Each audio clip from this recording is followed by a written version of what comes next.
Good morning, everyone, and welcome to the Clearwater County's regular council meeting for February 27th, 2024.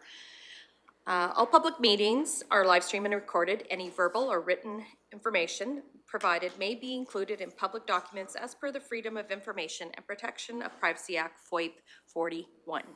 I'll call the meeting to order at 9:02. We have an agenda before us. Any additions or otherwise looking for a motion to adopt? Councillor Graham. All those in favor? And that's carried. Thank you. We have the minutes from the regular council meeting from February 13th. Any errors or omissions? Councillor Graham. Just one tiny error that Deputy Reeve Melhoff and Councillor Lougheed were here in person. Thank you. Any further amendments? Seeing none, I'll call, oh, sorry, would you make that motion then? As amended, yes. Okay, as amended. Thank you, Councillor Graham. I'll call the question. All those in favor? And that is carried. Thank you. Moving on, we have a public hearing bylaw, 1170-24. And I'll call that meeting to order, this public hearing to order at 9:03. So first of all, I will outline the process to be used. Everyone present shall register. All persons wishing to speak shall be recognized by the chair. Every presenter, when told it's their turn, shall identify themselves and their organization, if any, and whether they are in favor of or opposed to the bylaw. If a presenter becomes repetitive, they may be limited by the chair. If a presenter or member of the audience becomes disrespectful, they will be asked to leave by the chair. No outside recording devices will be permitted. We ask that cell phones be turned off or put on silent mode. Breaks within the hearing will be called at the chairman's discretion. Firstly, the development officer will explain the background of the application. Then the applicant will be invited to outline the reasons for the application. At any time, council members have the opportunity to ask questions. Any submissions received from other agencies will then be read out. Then anyone who is present and whoever is in favor of the application will be asked to submit his or her presentation. Following this, comments will be requested from anyone who is opposed to the application. The applicant will have the last word and thus respond to any issues previously raised. So before I turn it over to staff for the background report, let's take a moment to do our introductions right now. So I'll start to my right, please. Good morning, Sydney Graham, Councillor for Division 2. Good morning, Daryl Lougheed, Councillor for Division 3. Welcome, good to see you again. Jenny Melhoff, Division 1 Councillor and Deputy Reeve. Good morning, Michelle Swanson, Division 7, Deputy and Reeve. Thank you. Welcome, Neil Ratcliffe, Councillor for Division 5. Good morning, Murray Hagan, Director of Corporate Services. Good morning, Kim Gillum, Manager of Planning. Good morning, Rick Emmons, CEO. Good morning, Amber Williams, Development Officer. My name is Vic Maxwell. I'm representing our applicant. The applicant is Sheldon Friesen. Thank you. He lives at Rocky Mountain House. This property, he owns this property plus other property in the county of Clearwater. Thank you, Mr. Maxwell. Now to start off, Amber Williams, our Development Officer, will outline the background of the application. You may go ahead. Thank you, Reeve. On behalf of the landowners, Sheldon and Bree Friesen, Vic Maxwell is applying to redesignate more or less 7.6 acres of the southeastern 9, 4105 west of the 5th Meridian from the Agriculture District A to the Country Residence Agriculture District CRA. The subject property is located approximately 17 kilometers north of the hamlet of Leslieville. The quarter section contains 152.03 acres, and the first residential parcel of 6.97 acres was subdivided from it in 2007. The balance of 144.43 acres would remain in the agriculture district. The proposed CRA parcel is developed with a residence, barn, ancillary and livestock buildings, some pasture area and corrals, 3 cattle waterers, and utility services. The nature of the topography of the land is described as gently rolling, gray wooded sandy clay soil, and a mature timber shelter belt. The existing private sewage treatment system has been identified as a lagoon. The remaining quarter section is a mix of pasture land, farmland, and mature trees. There are several pipelines and wells on the balance of the quarter section, none of which are within the proposed area and do not contain a significant amount of sour gas. The landowners and family own and farm several other quarter sections in the immediate area and do not require the building site on the subject quarter section for their existing farm operation.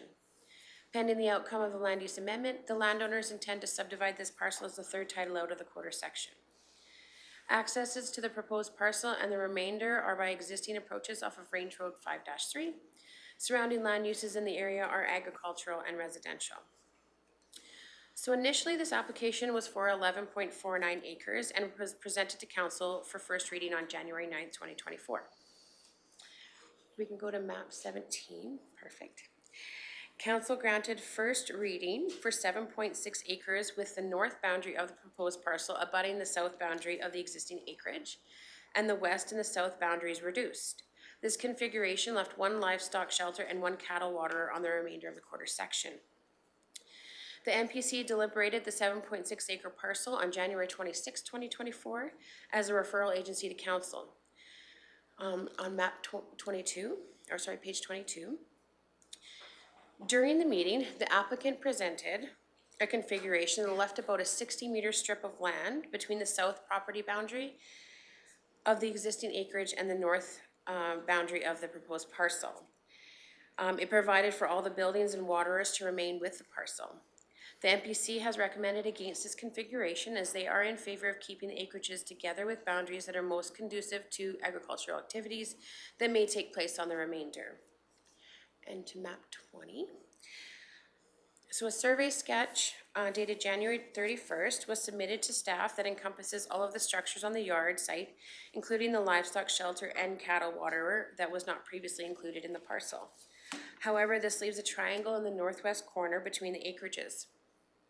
As stated above, the MPC is in favor of a more uniform configuration. So if we want to go to map 20, page 23. If council would prefer for the parcel to have the property boundaries that align uniformly on both the north and west property boundaries and encompass the cattle waterers and all the buildings, the parcel size would need to be increased to 9.06 acres. So I'll give you a brief description of the policies to be considered by council. Let me know if you'd like further clarification or more detail on a policy. The Municipal Development Plan 2023 policies include section 4.2.1, protecting surface water and groundwater resources. 5.2.3, subdivision and development on agricultural land is regarding evaluating ag land. A farmland assessment and map has been provided in this report. Section 5.2.4 speaks to limiting infringements on agricultural operations. Section 6 outlines the general residential considerations such as suitable site, location, compatibility with the area, buffering requirements, access, and services such as water and wastewater. Section 10 discusses subdivision of land, providing opportunities for a variety of parcel sizes, preferred location of a parcel within the quarter section, facilitating the creation of additional parcels to serve the needs of a growing population, legal and physical access, the number of parcels permitted, specifically section 10.2.4, that allows for council to consider a second parcel or a third title from a quarter section, and the maximum size of 7 acres for a residential parcel unless otherwise deemed necessary. Section 11 is regarding water and wastewater services. Section 14 outlines the considerations for the redesignation, subdivision, and development, such as the impacts on traffic, environment, water and wastewater, natural capital and agricultural land, adjacent land uses, and wastewater, and that technical reports may be requested. Section 14 discusses municipal reserves, which will be required for this parcel at the subdivision stage. The land use bylaw outlines the proposed land use district, country residence agricultural, which provides the permitted and discretionary uses, building requirements, and acceptable lot sizes. The Municipal Government Act, matters related to subdivision and development regulations, section 9, outlines items to consider with respect to the land type, use, and impacts. So for planning considerations, the redesignation of the proposed land is to allow for the subdivision of an existing developed farmyard site. There is legal and physical access to the proposed parcel and the remainder of the quarter section. Staff reviewed and considered the impacts on adjacent farming activities and do not anticipate that a residential parcel would negatively impact farming operations. Should the proposed land use amendment and subsequent subdivision be approved, the parcel will be considered the third title of the quarter section and would align with MDP policy 10.2.2. The proposed parcel size of 7.6 acres does not meet the current MDB policy 10.2.4A, which permits a subdivision up to 7 acres to encompass existing residential amenities and facilities such as shelter belts, wastewater and water services, and driveways associated with the farmstead. However, council may consider a larger parcel to encompass those factors. The applicant has been working with staff to create a configuration of the proposed parcel that would satisfy both Clearwater County's policies, the landowner's needs, and encompassing all services, and to create a parcel shape that is economical to the balance of the quarter section as well as the proposed parcel. Should council wish for the proposed parcel to align with the existing acreage to the north, the size of the new parcel would need to be increased to 9.06 acres. As per MDP policies 10.2.9 and 10.2.11, location of parcels states, the county shall require the location of a proposed new parcel to minimize the impacts on natural capital and agricultural operations. And the preferred location shall be abutting existing residential parcels or existing residences. For the recommendation, at the regular council meeting held on January 9th, 2024, council reviewed and granted first reading to Bylaw 117824. As required by legislation, notice of today's public hearing was advertised in the local newspapers, and comments were invited from adjacent landowners and referral agencies.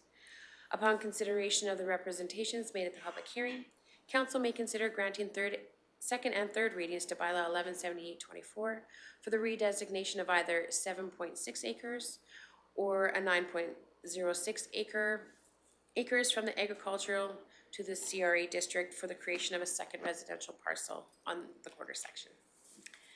Thank you very much, Thank Ms. you. Williams. I will now ask council if they have any questions for the development officer. Deputy Reeve Melhoff. Thank you, Reeve. The previous 7.6 approved, it came in just above the white square that's there. Is that a shelter or waterers? Because I believe there was something in the package talking about waterers now, Yes. which would then be hard infrastructure as opposed to something movable. Yeah, so see where the shelter belt is between two little buildings on the south there? The white one is a building, and it's a good building. That was originally going to, with the 7.6 acres, would be staying with the quarter section, and then it actually ended up cutting off one of the cattle waterers as well. Okay, and the cattle, sorry, Reeve, supplementary? Go ahead, yeah. Thank you. And the cattle water is fed by wells that would be then within the acreage? As far as I'm aware. Yeah. Yeah. Okay, thank you. Any further questions from council? Seeing none? Oh, sorry, Councillor Ratcliffe. I know I'm off over here by myself. Thank you, Reeve. Yes, I guess I'm a little confused by the shape of this acreage, which would be, we're converting to basically a residential site, that the boundaries are being adjusted around agricultural amenities like cattle waterers and I guess animal shelters. It seems to be against the idea of creating a residential parcel. So it is residential, but it also allows for agricultural pursuits. So they can utilize those animal shelters as well as those waterers, and are part of the existing farmstead or the yard site. You don't necessarily have to encompass that. It was just, it's by request, yeah. Yes, okay. Thank you. Any further questions? Seeing none, I will now ask the development officer if there's been any comments received from referral agencies. Yes, thank you, there has. Alberta Health Services commented that the aforementioned application has been received by the office, and they are satisfied that the application poses minimal risk to public health and have no objections to approval of this application. And the standard AHS comments and setback requirements from water wells, sewage systems, and landfills will be forwarded to the landowner. Clearwater County Public Works Infrastructure has reviewed the application, and they have no objection. And they request that a 5.18 meter road widening caveat be taken along the east boundary of the affected parcels. Clearwater County Assessment Department, if approved, the Assessment Department would like to advise the applicant that the assessment of the subdivision will change from farmland to residential, both land and improvements. The Municipal Planning Commission reviewed the application on January 25th, 2024. The MPC recommends that the council favorably consider granting second and third reading to the land use amendment application with the following reasons. There is no guiding policy regarding leaving a vacant strip of land when subdividing and creating a panhandle, which was one of the proposed configurations. The proposal should meet policy allowing 7 acres for a developed parcel to be subdivided. The 7.6 acres is closer to that than the 11.49 proposed initially. Fences and corrals are not a determining factor for the consideration of a larger parcel that does not meet policy. And the survey sketch provided indicates that the amenities or cattle waters of the yard site are not to the west as stated by the applicant. So in the meeting, we were told that there was cattle waters to the west, which is why the boundary was a little bit further out, but that's not the case. They're to the south and to the north. Pembina has no concerns with the proposed land use amendment. They have submitted a letter from their drainage prevention and public awareness team that summarizes the activities that can occur near and over the pipeline and ensuring continued access to the pipeline. And it will be forwarded to the landowner as well. Rocky Gas Co-op has no concerns with this application. They asked that the following be inserted into the note to the applicant. For information on the installation of natural gas services, to contact Rocky Gas Co-op. If the creation of this parcel is presently served by a secondary service and it becomes its own entity, a new service contract will be required. The agencies that advise that they have no comments, and no concerns with the proposal are Clearwater County Public Works Operations, Clearwater County Agriculture and Community Services, Fortis Alberta, and TELUS Communications. Thank you. Thank you. I will now invite the applicants to speak to the proposal and add any comments to support your request or to respond to any of the agency comments. Go ahead, Mr. Maxwell. We have no objection to adjusting the boundary as the MPC has suggested to conform to the west boundary of the adjoining acreage. We had drawn that oblique portion of the west boundary to comply with the 7.6 request, 7.6 acre request from the county. The south boundary, we felt we couldn't adjust the south boundary further because it encroaches on those two buildings. It would require adjusting the south boundary farther north would require removing a building which is a pole building. It's steel clad, steel walls, steel roof, and a pole building. We would like to leave it as part of the acreage. And also immediately to the west of those two ancillary buildings on the acreage, there is a water system. There's a buried water line which goes from the pump house out to a stock water, and that stock water is a multifaceted water. It actually waters 4 pens in the southwest corner of the acreage. And in commentary to Mr. Ratcliffe's query regarding the use, the parcel is zoned CRA. It's not zoned strictly residential. It is, the CRA stands for Country Residential Agriculture. And this parcel is not close to any center. It's in an isolated farm community. Even the closest school is 12 miles. The closest school is Leslieville, about 12 miles away. So, yeah. Currently, it's actually zoned agriculture, not CRA yet. Yes, yeah.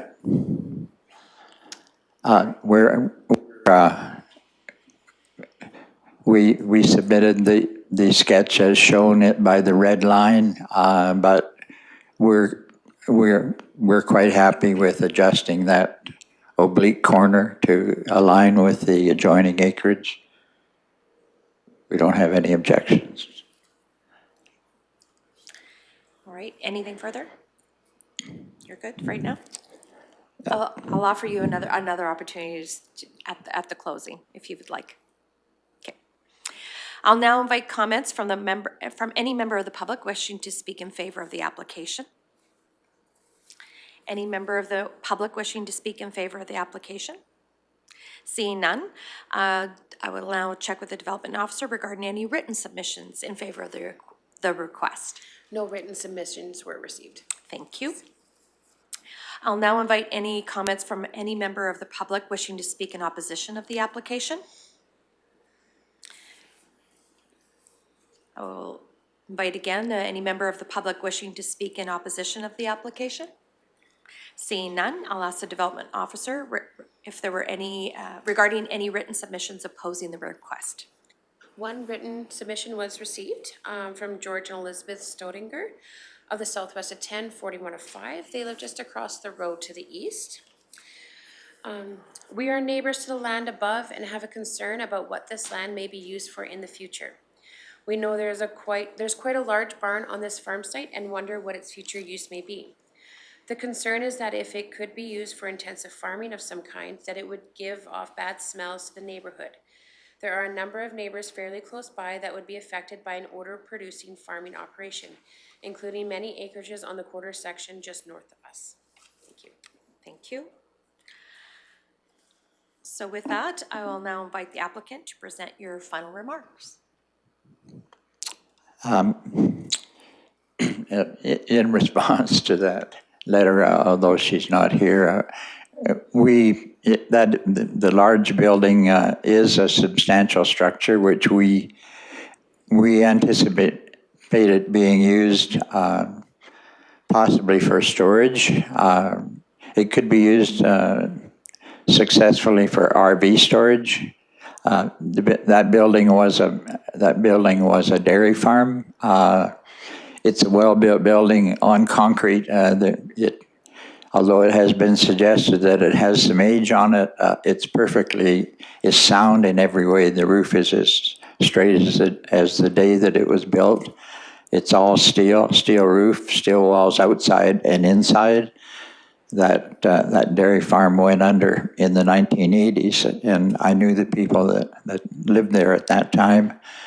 But the building is sound and could be used as a training. We anticipate it possibly being used as a training arena for somebody, just for a place to ride their own horses in winter months or in inclement weather, or it may be used for storage, perhaps for RV vehicles or something like that. I don't think it has any application at this time in intensive farming operations as suggested by the neighbor. This building would not comply anymore, nor would the property. I think we're happy with our boundary as suggested, or we are also happy with the slight modification suggested by the MPC, straightening that oblique line to line up with the other adjoining acreage. We're happy either way. Okay. Thank you very much. Deputy Reeve Melhoff? Thank you, Reeve. So just to make sure I'm on the right track with my brain here, CRA does not allow for intensive agriculture because it is only for personal use and enjoyment. CRA does not allow for RV storage to take place within that without a different development permit or potential zoning change. What about a training riding arena for personal use and enjoyment? Not business use, because that wasn't indicated by the applicant, but for personal use and enjoyment, would that be allowed on the parcel? Perfect, thank you. All right. Do you feel you've had the opportunity to close your final remarks, Mr. Maxwell? We're as I said, we're happy with either configuration. Thank you. All right, so with that, I will close the hearing at 9:27. No motions entertained at this time. Moving on in our agenda, we will move to to section 5.1, second and third readings of bylaw 1178-24. And I'll turn the floor back to Ms. Williams. Thank you, Reeve. The purpose of the bylaw 1178 is to amend Clearwater County's land use bylaw number 714/01 to redesignate 7.6 acres or 9.06 acres of the southeastern 9, 41-5 west of 5th Meridian from the Ag District to the Country Residence Agriculture District, CRA. We can refer to the documents attached to the agenda item for the public hearing for further details on this application. All right. Now open it up for motion or for discussion with council. Councilor Ratcliffe? I don't believe MPC actually toured this site.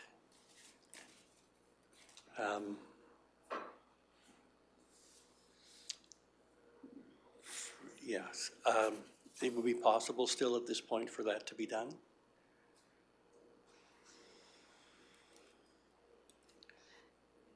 Ms. Gillum?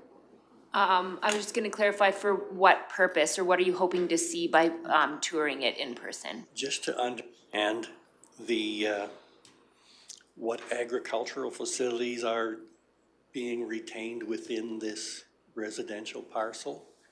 And, you know, to actually see the site and, I guess, understand the change in boundaries, what the impact would be there.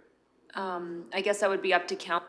They could possibly direct it back to the MPC to go on site and visually see. I know Amber did a site inspection, and did you include your photos in this package? Okay. Checked, it was with NBC's. Yeah, so we photos that were provided to the MPC when they made their recommendation of like the buildings on the property and the services that would be included. But yeah, that would be up to council if they wanted to maybe direct it back to MPC for further comment. If you'd like to. Do you want to see the photos? Okay, Of the building? It's difficult to get a perspective from just the photos. All right. I'll, Deputy Reeve Melhoff? Thank you, Reeve. Would you mind digging more into 10.2.4, existing residential services? Could that include things like a stock waterer and or that building to allow for a larger parcel? Would that particular provision within the MDP allow for that? I think it says part of the farmstead. Existing residential amenities and facilities such as shelter belts, wastewater and water services and driveways associated with the farmstead.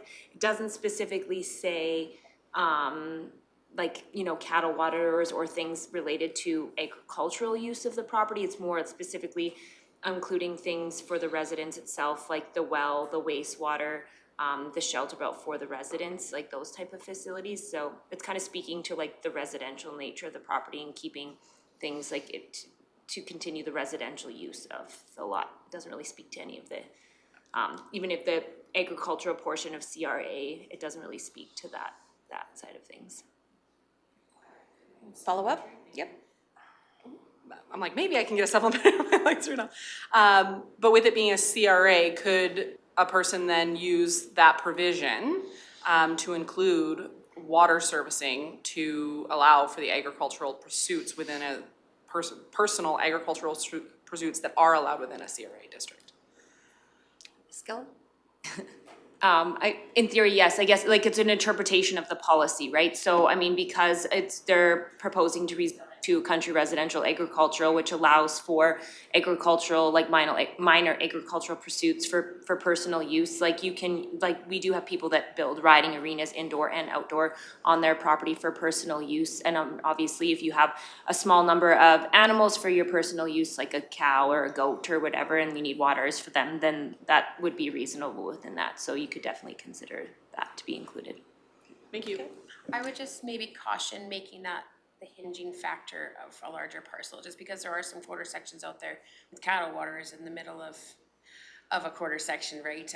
So it's a little bit different than the setbacks for like a septic system, but, where we try to encompass those, but yeah, just caution on that one. CEO Emmons? Thank you, Reeve Swanson. And maybe to add on what's already been said, if this will help Councillor Ratcliffe as well, I believe given 10.2.4, that interpretation is being implied here because it's viewed as that building and water isn't a standalone facility, it's part of the farmstead. Severing it out would actually render those amenities useless because the waterer, both for water supply and power, is still connected to the original farmstead. So absolutely agreeing with Ms. Williams as far as don't pick on that as a sole amenity as an excuse to create a larger acreage. But given that, the proximity of the building and the initial farmstead site, it was deemed reasonable not to lose that investment. And it complies with the CRA. So a future buyer could utilize that building and water for their own enjoyment, if that helps. All right. Any further comments, Councillor Lougheed?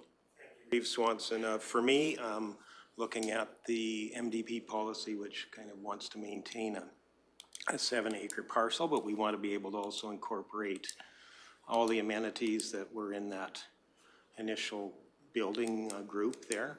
Would have left a unusable panhandle, I think, which really goes against creating opportunities for food being produced on a parcel. So I don't have an issue with, in this case, expanding to the 9.06 acres, I believe it is. So I will motion for second reading. Thank you. Any discussion on that? Councillor Graham? So the waters are to the south and they are outside of the proposed south boundary, right? And that was recommended by MPC, yes. Okay, Not the one that Mr. Maxwell has proposed. okay, they're currently Now, outside, okay. The boundary as it's applied for at this point. As mentioned by the gentleman who just commented a moment ago, the stock water would be disconnected. It is, there's an underground water line which runs from the pump house out to the stock water and then runs from, at that point, then it runs to the large building. So the stock water would become useless if it was left on the quarter section. The stock water is sitting in the shadow. If you look in the aerial, there are two ancillary buildings near the south boundary, and it shows a shadow out to the west, and the stock waters are inside that shadow.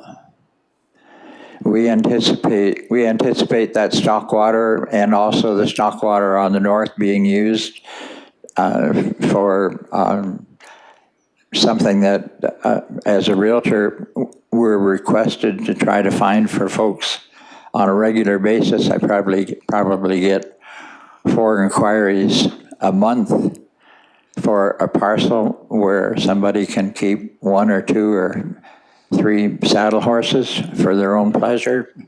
This parcel fits that application perfectly. It's an isolated parcel. It's out in an area where people can carry on that pursuit. They can have a saddle horse or 2 and ride and have a place to pasture them. The pasture, the stock water will only be used to pasture a saddle horse, and it'll never be used for anything except a saddle horse, in my opinion. Thank you. Motion on the floor by Councillor Lougheed to move for second reading for the larger parcel at 9, So not this. not this one. The 9.0. Yes, the 9.0, yes. Okay. Yeah. Yeah, yeah, yes, yeah, Okay, I'm like, this is the yes. motion, I believe. Yes, this is the motion that is on the floor, is for the 9.6? Okay, 06, thank you, Councillor Light. All right, Deputy Reeve Meloff. I think, no, go ahead, please. Okay, thank you, Reeve. I will be supporting the 9.06 predominantly because I think that nice square parcels are much easier to work with in many regards. Also I agree with the sentiments that many of my colleagues have stated here today, so I don't need to restate them again. Okay, Councillor Light. And just one point for clarification, in the future, any future additional subdivision would require an area structure plan or outline plan? Am I correct in that? Okay, thank you. Okay. Councillor Graham? What is the remainder of the quarter section used for? Just pasturing cattle, I'm assuming? Okay, great, thank you. I'll be supporting the motion on the floor because I believe simple helps in the future. We don't know what's, simple boundaries create for simple, less arguments between neighbors, I'll just say. So I think that trying to determine a pin or whatever else. So, and I agree that with my fellow councillors in regards to some of the comments that were already said. All right. So with that, I will call the question. Oh, Councillor Graham. Mostly I'm procrastinating because I don't know how I'm voting, honestly. I don't know. I could see, when it's used as pasture, I could see this kind of funky one working, but I do agree that it's like that. It makes more sense to have the nicely aligned ones. Yeah, Okay. I don't know what else to say. So the motion is for second reading. I will call the question if there's no further discussion. Okay, Councillor Ratcliffe. Okay, I have found this application troubling all along, and it seems to me that we are taking pasture, potentially usable pasture, out of agricultural production. I would like to be fair to the applicants, but, not having actually seen the site, at this point, I'm going to vote against second reading. Thank you, Councillor Ratcliffe. May I offer, though, that having a variety of different size acreages is more appealable to people that may be looking for different size acreages and this, so it may this could be an opportunity for someone to do a little bit more with their property than 9 versus 7 acres. So I like the fact that there's a variance in this, and we're approving the variance because, to me, again, as indicated, it makes sense to attract and use with other people that would be coming and moving into our county. Deputy Reeve Melhoff. Thank you, Reeve.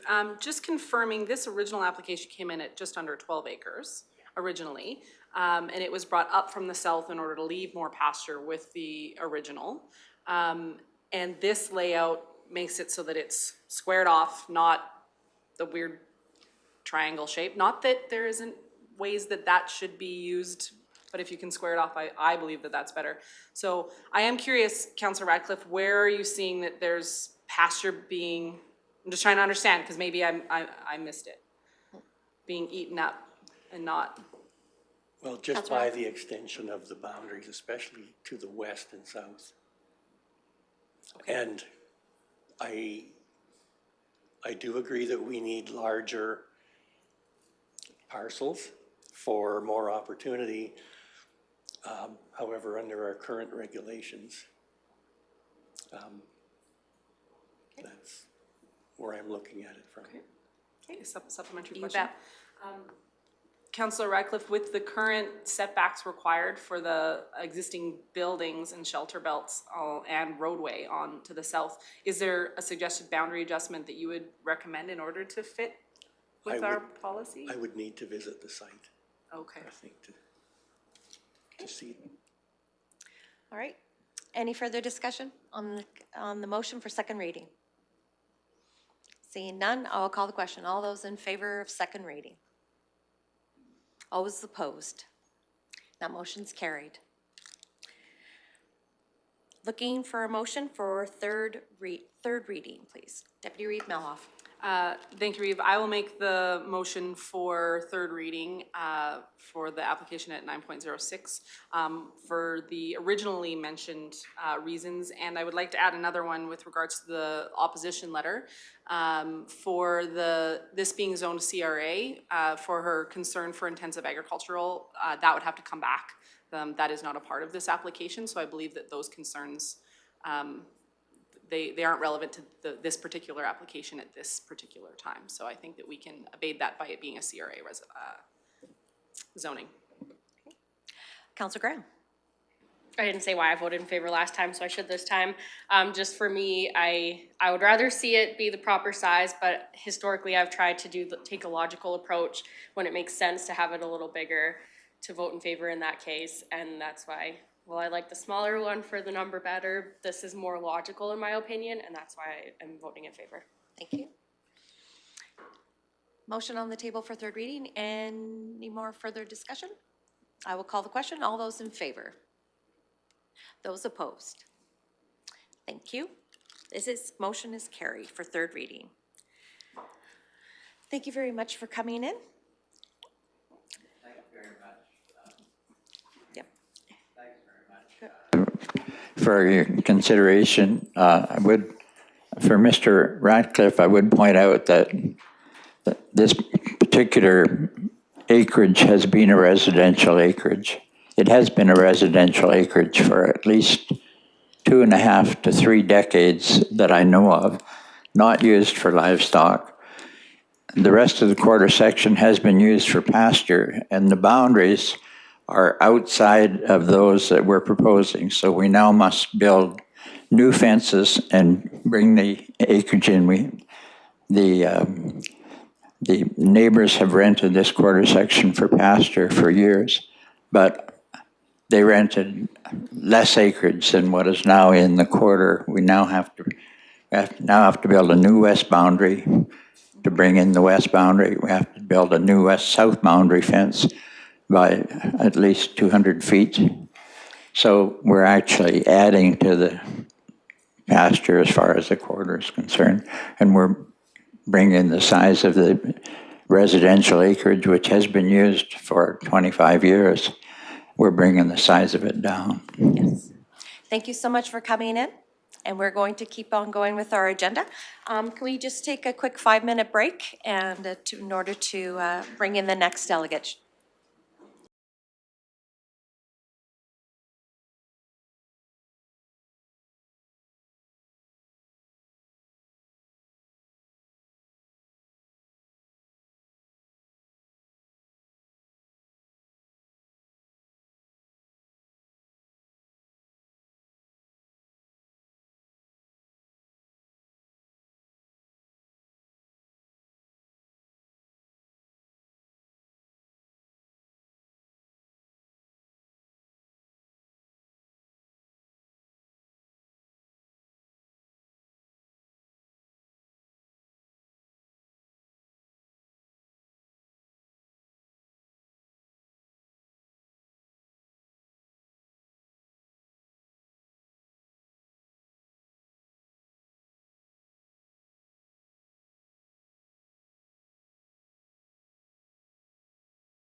and welcome back from our break. We are on item 5.2 in our agenda. That's first reading of bylaw 1182/24.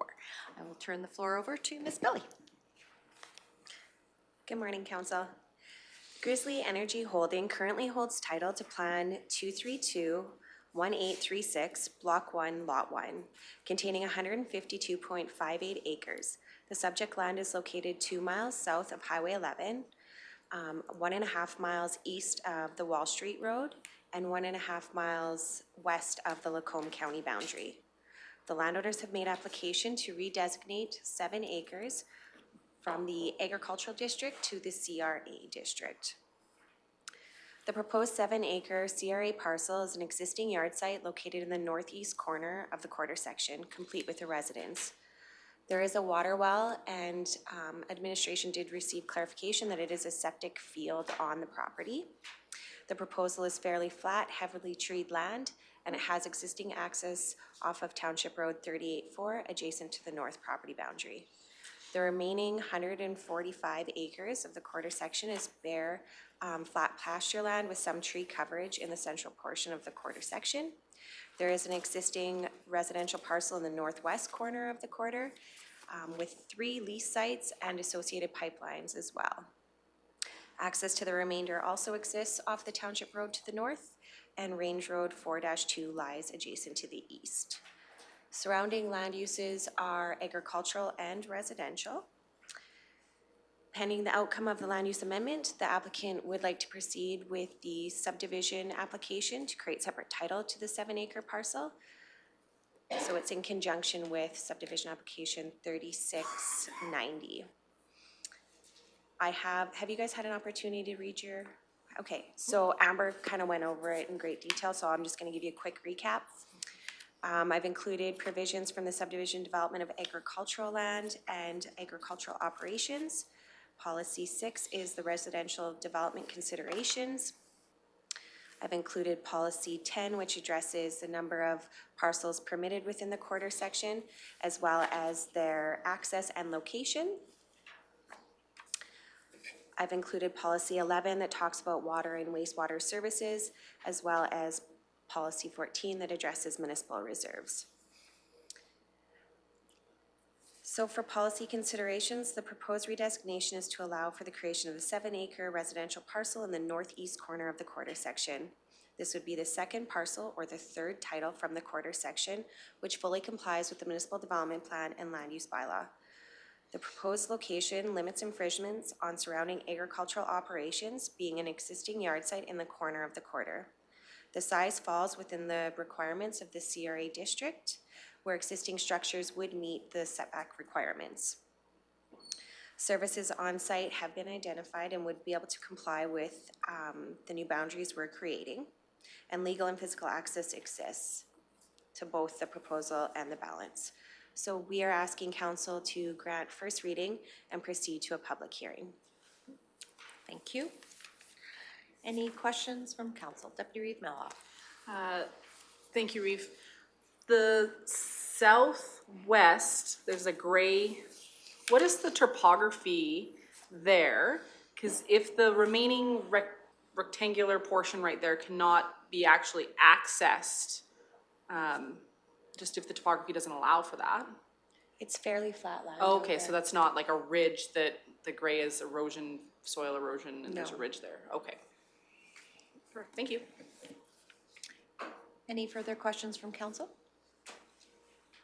So the recommendation is to proceed to a public hearing, to approve first reading and proceed to a public hearing. Looking for a motion. Council Ratcliffe? Thank you, Reeve. I would make the motion that council grants first reading to bylaw 1128/24 and that we proceed to a public hearing on this matter. Thank you. Any discussion on the motion? Seeing none, I'll call the question. All those in favor? And that is carried. Thank you very much. Now moving on to item 5.3, first reading of bylaw 1185/24. And this is Mr. Connell. Or 5.3, yes. Mr. Connolly, is that you, or Miss Billy? Miss Billy, sorry. You're next. Doesn't matter. Yes, exactly. Okay, so, this item is for first reading. Diamond Willow Estates is a multi-lot subdivision located approximately 3 miles south of the town of Rocky Mountain House, directly off the Everdale Road. This subdivision was created in 2015, wherein the individual owned lots are designated residential estates district. The purpose of the ER district is to accommodate and regulate residential development outside the hamlet setting, which is serviced by communal water and wastewater services, while not permitting any agricultural pursuit. Uses listed within this district include a residence and an ancillary building as permitted uses. A home occupation, community center hall, outdoor recreation facility, public building or use, and utility building are listed as discretionary uses. There is currently no provision in the ER district for a residential shop. As Diamond Willow Estates is beginning to see more development, administration is receiving more inquiries and requests to allow for a residential shop within this multi-lot subdivision. This subdivision is the only one of its kind in Clearwater County with the ER district or designation. The lots are serviced by communal water and sewer, therefore additional space to accommodate services is not necessary. The lots are smaller in size, ranging from 0.5 of an acre to 1.5 acres. However, if the residence and shop are situated at the time of development, you could accommodate both on a lot. There is a development agreement and restricted covenant registered on the land title. The development agreement addresses architectural guidelines, fire smart principles, and landscaping, just to name a couple, and they are generally listed as conditions on the development approval. The restricted covenant is not governed by Clearwater County. Administration is aware that it exists and the restrictions it may impose, and reference it on a development decision as a note to the applicant. However, in this case, there is nothing that would permit the development of a residential shop. Diamond Willow Estates also has a homeowners association where the individual must first receive approval from them prior to submitting their application with Clearwater County. And the homeowners association has indicated they would be in support of the proposed change to add a residential shop as a discretionary use. So from Clearwater County's land use bylaw, I've included the definition of a residential shop. I've included section 623, which talks about what can occur in a residential district. So this is a little bit different. It outlines what the private garage is, generally a height of 10 feet, a total floor area of 1,000 square feet, and that it complements the dwelling. And then section 6.4 addresses residential shops and what shall be considered, so their location and surrounding uses and what, and the topography of the surrounding lands. Therefore, administration is requesting that council consider adding a residential shop as a listed discretionary use in the ER district. Thank you. Thank you. Questions for the development officer? Councilor Ratcliffe? Thank you, Reeve. I'm wondering why we're using the term shop instead of garage. And how do we prevent these shops from becoming like a welding shop or an auto body shop? Which would really detract from that area. Right. So the difference is that our land use bylaw talks about a private garage as having a general floor area of 1,000 square feet. And lots of the inquiries that have come in have been for over that or in a separate structure somewhere else on the site. So it restricts their wall height as well. And most people want to park their RVs inside something enclosed, and they have no provision to do that. And then as far as business use goes, their restricted covenant prohibits that. They're not allowed to have business use that could apply, but staff would recommend refusal for that. Right, thank you. Deputy Reeve Melhoff? Thank you, Reeve. So there's nothing that would permit this within our land use bylaw, but is there anything that would prohibit it? I don't foresee anything that would prohibit it. It's just the inquiries that come in, if someone was to make an application, it would go to the Municipal Planning Commission, and it really puts them in a difficult position when you're restricting the wall height and the size. They want the use out there, and the homeowners association is in support of it, so we thought we would bring it to council for your consideration. Supplementary? Yes. With regards to Councillor Radcliffe's inquiry regarding business opportunities, et cetera, who's doing that enforcement then? If it's against their restricted covenant, we have lots of things that are against our land use bylaw that still end up happening. So if we are going to allow this, knowing that that is a very real possibility that it can become a business development, even though it's against their covenant, who's actually going to do that enforcement? Well, we would make our recommendation that it would be a refusal just because it's in a multi-lot, and it would depend on the scope. I mean, if it was something smaller like a home occupation, they were using a room out of their home, that would be completely different than a welding shop that would be operating out there.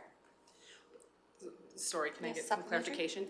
So even though the Municipal Planning Commission is refusing something, that doesn't mean it doesn't start to operate. So who is going to do the enforcement in that area to make it so that it doesn't become that? Your planning team would help you with that. Perfect, thank you.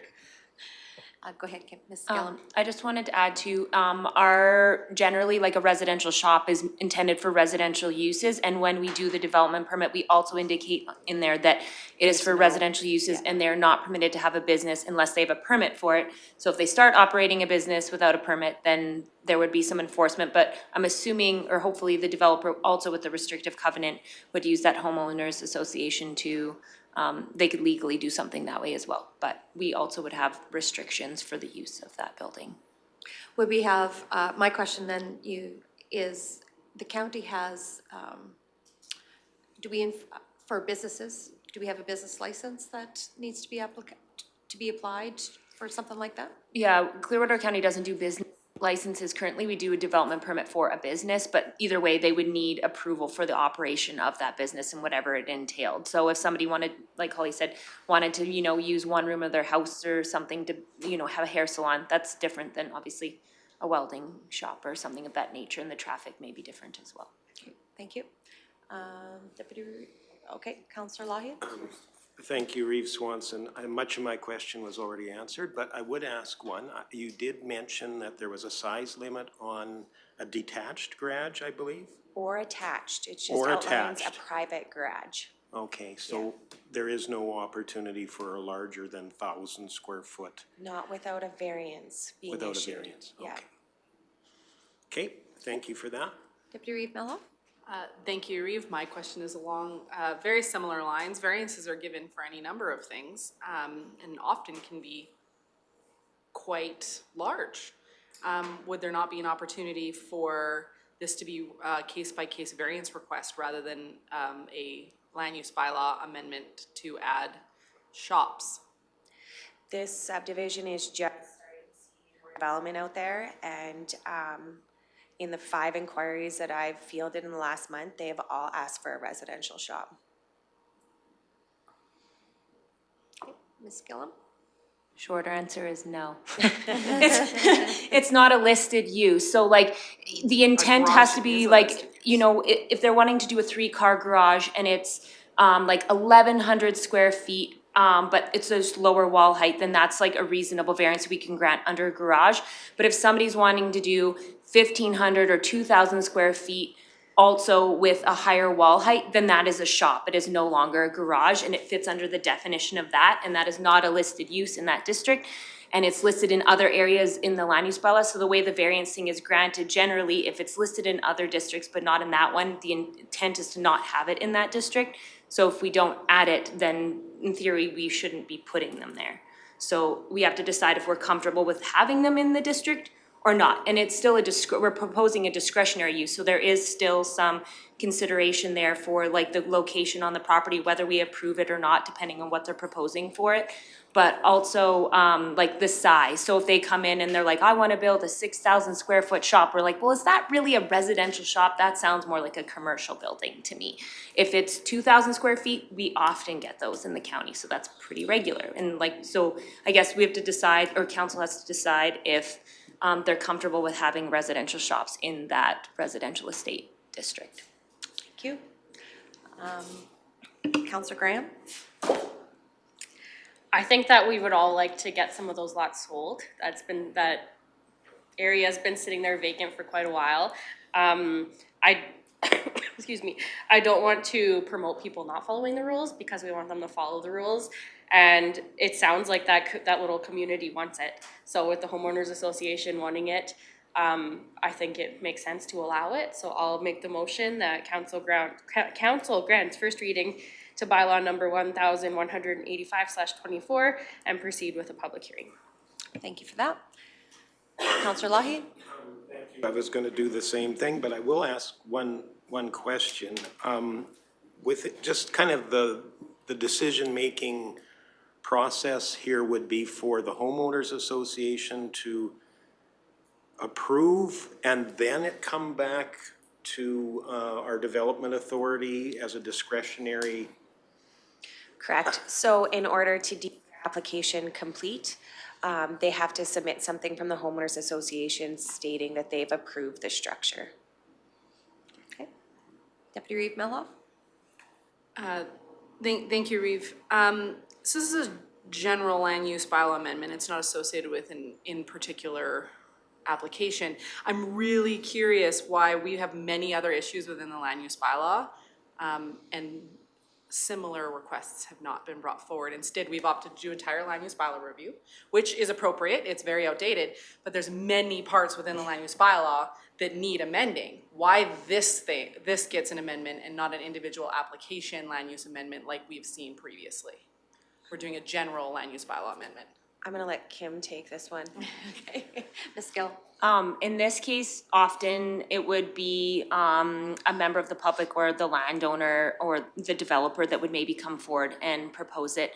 But I guess there was some confusion maybe on their end, and Merv was out of the country. So, and because we had so many inquiries and we weren't comfortable with the variance thing, we thought we would just bring it forward to possibly see if council was comfortable with the idea to add them in so that we weren't bringing a bunch of uses to the MPC that would maybe not be permitted or would be a significant variance.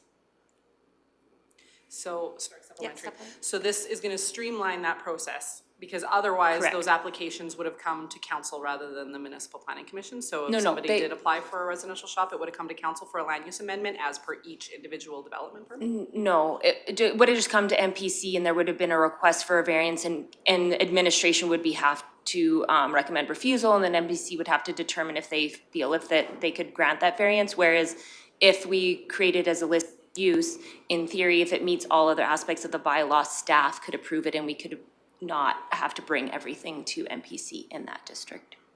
Red tape. No, I absolutely understand that this is reducing the red tape, that's great. But if we get a lot of other applications for a lot of other things that could easily be solved with changing the land use bylaw. And I don't wanna open up a can of worms, then now we're gonna have multiple requests to just change the land use bylaw because somebody doesn't like is in there. Yeah. And I we're in an kind of felt active that it land was use an bylaw change. I felt that it was an oversight personally on our part when they created the district in the first place, given that residential shops are listed in many of the other residential districts, and I wasn't sure why it wasn't included because I wasn't here when they did that. And given that it's private, or it's service communally, the space there should be sufficient, so I'm not sure if it was just an oversight, and that was the reason why we brought it forward, because I thought it should be in there because it's in other residential acreage districts, so it would be appropriate for it to be in this one as well. Yeah. No, I agree Yeah. with the change. I'm just the process. Yeah. Counselor Ratcliffe? Thank you, Reeve. In the RE district, do we have any limits on the amount of land that can be covered with buildings? Like, is there a ratio, anything to also prevent a 6-bay antique car garage? No lot coverage minimum, where they talk, in Nordic, how they have 50% lot coverage, that's not a case in this district. Okay, because these lots are typically smaller than an acreage. All right, thank you. Thank you. I will be supporting first reading myself. I agree with Councillor Graham that the homeowner association have indicated they would be in support. And I agree with Ms. Gillum that this has probably been a missed in the past. So I think if we've had this much inquiry, I want to see things happening out there. I think that it'll help entice further development and fill those lots up that have been sitting vacant for a long time. We all know about vacant lots that sit vacant for a long time. Anyway, so I will call the question. If there's no further discussion, all those in favor of first reading proceed to a public hearing. And that's carried. Thank you. Great discussion. All right, moving on to 5.4, first reading for 1176/24, creation of the Renewable Energy Systems Land Use Bylaw. And I'll turn over to Ms. Gillum. Oh, sorry, Mr. Conlon. Thank you, Reeve. As a result of a notice of motion made by Reeve Swanson, an item was brought back to council on November 14th, 2023 for discussion and direction from council. At this meeting, council made two motions following discussions on how to proceed. Resolution 622/2023, motion by Councillor Melhoff that council directs administration to include a section that addresses renewable energy within the land use bylaw during the review and rewrite process. Resolution 623/2023 by Councillor Melhoff that council directs administration to develop an independent bylaw to address renewable energy that can be repealed following the land use bylaw rewrite and adoption. Administration has prepared and attached the draft Renewable Energy Systems Land Use Bylaw 1176/24 for council's review and comments. I have made, assuming that you've gone through the entire bylaw, I've just highlighted a couple key points to go over. Solar collectors, they may project a maximum of 4 feet from the surface of the roof, but they shall not exceed the maximum height requirements in the applicable land use district. It must not extend beyond the outermost edge of the roof, and if they follow these guidelines, they are not required for a development permit. Any freestanding solar collector or a solar collector mounted to any structure other than a roof or wall shall be classified as an accessory use and shall be processed subject to the applicable land use district. Freestanding solar collectors which primarily produce or feed power into the provincial power grid, or a grouping of 5 or less adjacent freestanding solar collectors on the same parcel shall apply for a development permit and be deemed a discretionary use. The use of multiple freestanding solar collectors where the primary purpose and intent is to collect, convert, and feed energy back into the electrical grid shall be redesignated to direct control.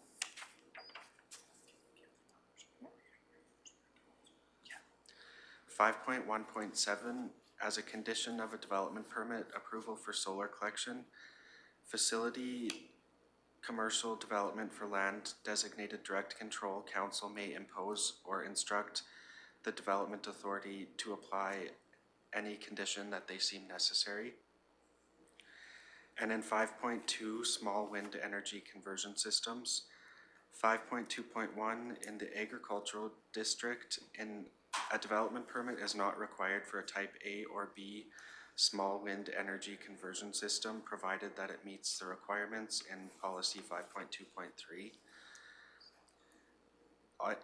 5.2.2, in all other land use districts other than the ag district, a development permit shall be required for both type A and type B small wind energy conversion systems.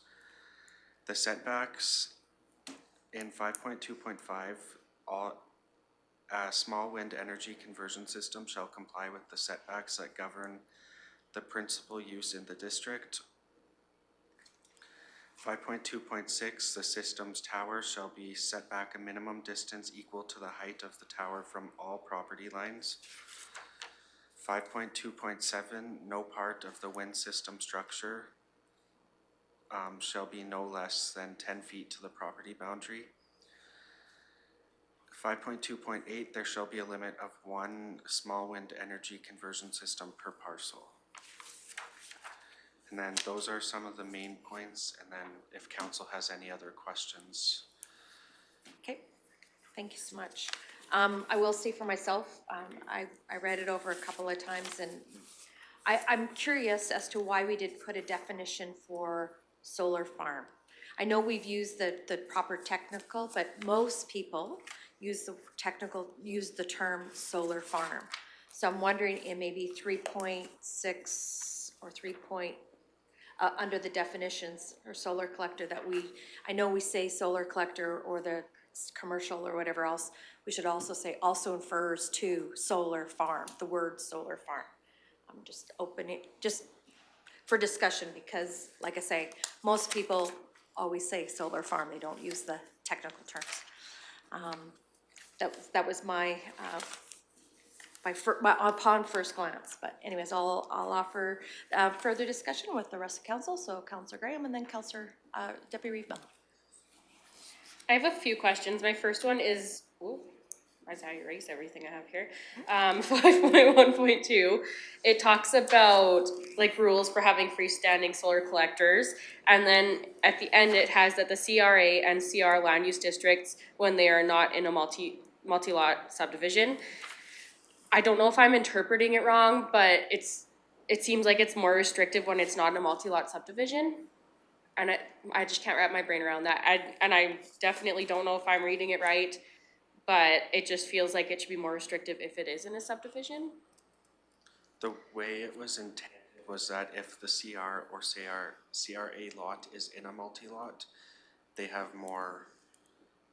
to follow the same conditions, but if it's a standalone CR parcel or a CRA parcel that's just out of a quarter section, then they have different stipulations. Okay. It's not as strict. Okay, so I'm just reading it wrong. Yeah. Okay, thank you. Deputy Reeve Melhoff? Thank you, Reeve. I actually really appreciated that they called them solar collectors and not solar farms. I actually really do not like the definition solar farm, because farming to me is food production or some type like that. I would be very much against it being called a solar farm. So I appreciate it being solar installation or solar collector. But my question was around development permits on residential properties. Does that mean that if somebody wants to put solar on their roof for residential use, not connected to a grid, that they now need a development permit for that as well? And the reason I ask is because residential structures on CRA, et cetera, are they subject to a development permit now? Or are then we adding a whole huge step for them to even put solar on their roof? Where I do appreciate that ag is exempt because we use solar for waterers, et cetera, already, fencing, et cetera. But are we now requesting a development permit on all residential structures despite whether they are in the grid or not? If it's for personal consumption and it's just on your roof, we will not require a development permit. But if it becomes freestanding in your yard, then we will require a development permit so that it meets the setbacks. Okay. Councillor Lougheed? Thank you, Reeve Swanson. I'm somewhat curious in comparing the solar collector provisions, which are complex, and those for the wind. We simply limited the wind to 10 kilowatts of output or capacity, and we're leaving a whole lot of room in the solar collector for, potentially massive installations. Could we not simplify it by saying 10 or 20 or 30 kilowatts of solar generation capacity and let people, that limits the size right there. You don't, we believe we're doing the wind because that takes, limits, those large turbines certainly don't fit this, but it allows people to experiment with wind energy. Here we're looking at solar, and we're putting a whole whack of verbiage and restrictions based on property or land use. I don't know if the simpler you make something, probably the better it stands up. And I see the simplicity of limiting to 10 kilowatts in wind as being pretty straightforward. I'm just not sure if we're getting kind of complex around the solar part that could perhaps just follow that same. And I guess the question would be, did we, I assume we adopted a template that somebody else has used or a suggested template, and maybe if you could comment about a little bit about the origins of this verbiage. Mr. Conlon? We had adopted a template that was already used, and in that template, it wasn't, the kilowatts for solar wasn't listed like it is in wind, but that's something that we could look into to add. Okay. Ms. Gill? If I may, they, I don't know, to be honest, I don't know enough about solar panels to know how much each panel brings in for kilowatts. But instead in that regard, we've addressed like the number, so we're safe. It's like five or less, we have less rules than, it's like, once they get over 5 panels, then it's, more power there that would likely be going into the grid, and then they require different type of approvals. So we've done it that way with the number of panels versus the kilowatt hours. But if you wanted them to be similar, we could look into, but it may depend on the type of panels too. I don't know enough about it to know, but if you wanted us to look into that, we could. Okay, thank you. Anyone else follow up? Mr.? Nope, okay. Councillor Ratcliffe? Thank you, Reeve. Yes, I have a number of questions and concerns very similar along the line expressed by Councillor Lougheed. And there's some confusion around it too, but anyway, I'll start with 3.8, where a small energy conversion system mentions a maximum height.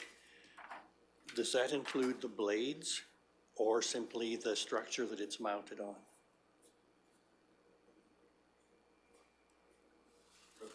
Blades will be an additional height. So that's simply the structure height.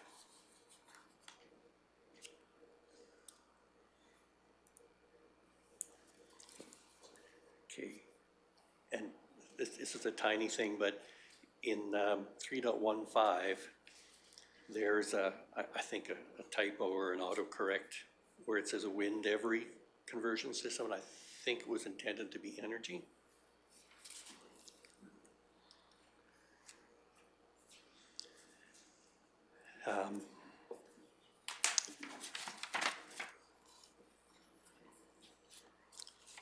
And in 511B2, it specifies that solar collector on a roof must be a minimum of 8 feet. What's the point of doing that? 5.11B is for mounted to a wall. So if it's mounted on a wall, it has to be 8 feet above the ground. Because I'm not sure, but I can look into it. yeah.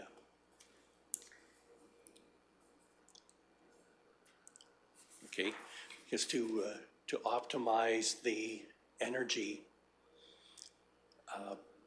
that you collect, especially in the winter when you would need it most, mounting them at a height where you're also getting reflection from snow would give you a higher efficiency.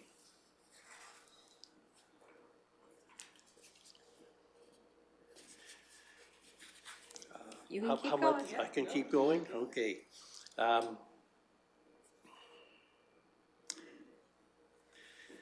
See, in 3.5,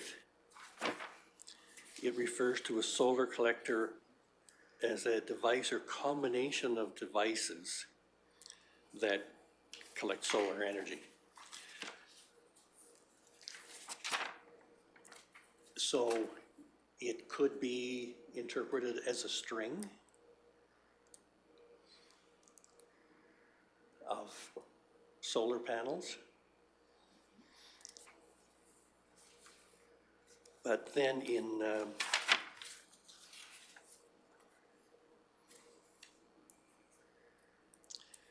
5.1.4, it says to be limited to a grouping of 5 or less.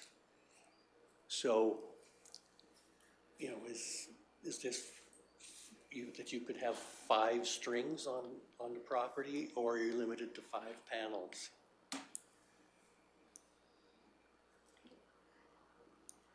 I think what it's referring to is 5 panels on your property. So we'll have to clarify that in the definitions instead of a string of them or just 1 panel. Ms. Gillum?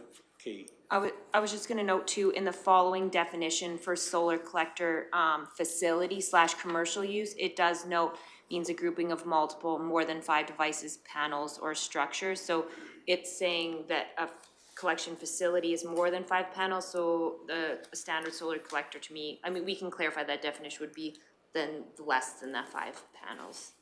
But we can clarify that within the definition.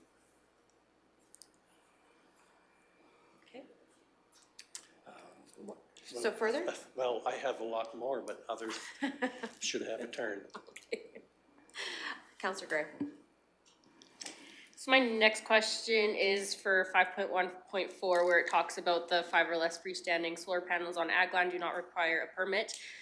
I'm just curious, what about waters and fencers for that? Because technically they're freestanding solars.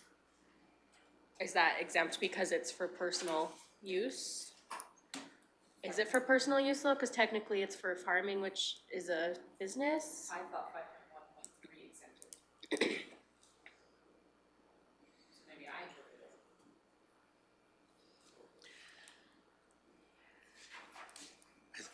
it. That still says 5 or less though. So if they have 6 waterers, do they need to get a permit for the 6th water? I'm really being nitpicky, sorry. On the ag district, I think those would still be exempt because they're for personal consumption, It's for business though. I guess. Ms. Gillum? I think reading 5.1.4, to me, it's talking about producing or feeding power into the grid or to other properties. It's like feeding power to someone else versus like for the own consumption for your own business. Okay, so they can That's have, what you said, 5.1.4, correct? Yeah. okay, so it's not a concern then? No, yeah, that's for production back to the grid or to other properties for someone else instead of on that property for your farming business, yeah. Okay, cool, thank you. Deputy Reeve Melhoff? Thank you, Reeve. I'm kind of getting hung up on this 5 or less as well, because as technology evolves and changes, et cetera, I don't think it's a panel number, or a panel size, it is a kilowattage. Like it is, because there's a spot where it goes from residential to you must be a commercial entity. I want to say it's 5, but I could be wrong. Neil says no, so I'm wrong. But there's normally a number associated with that, and it doesn't actually matter what size or like you can get now shingles that are solar. Are we now going to make people come in and get development permits for their shingles? Like, anyway, sorry. Simplify. Counselor Lougheed, then I'll go to Counselor Ratcliffe. Thank you, and I think for me, we're tossing a number of terms around here, and I think everybody might have a different impact of so we talked about panels, we've talked about collectors, and limiting the number of collectors.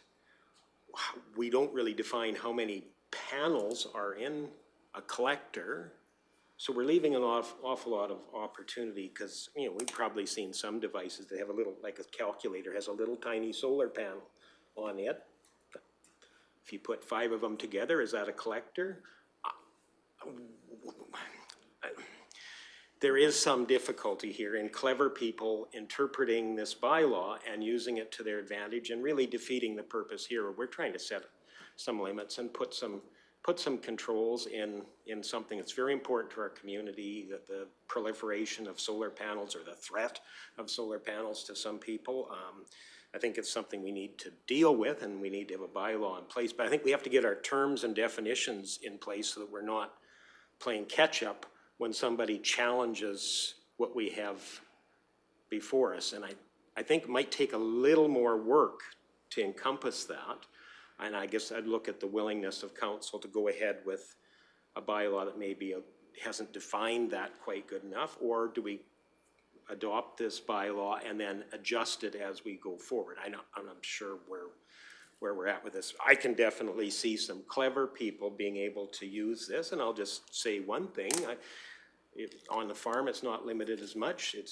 You can put solar panels all you want. Go take your windbreaks and stick solar panels up on them, and you can string as many of those together as you want, because it doesn't really define that. So anyway, just saying.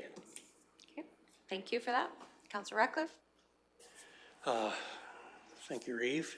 Just jumping in after Councillor Lougheed, I'd like to propose a change here for discussion, that 5.1.1 reads something like solar installations of 20 kilowatts peak power or less on CR, CRA, whatever other land designation would be appropriate, are exempt from this bylaw, but must meet setback and height restrictions.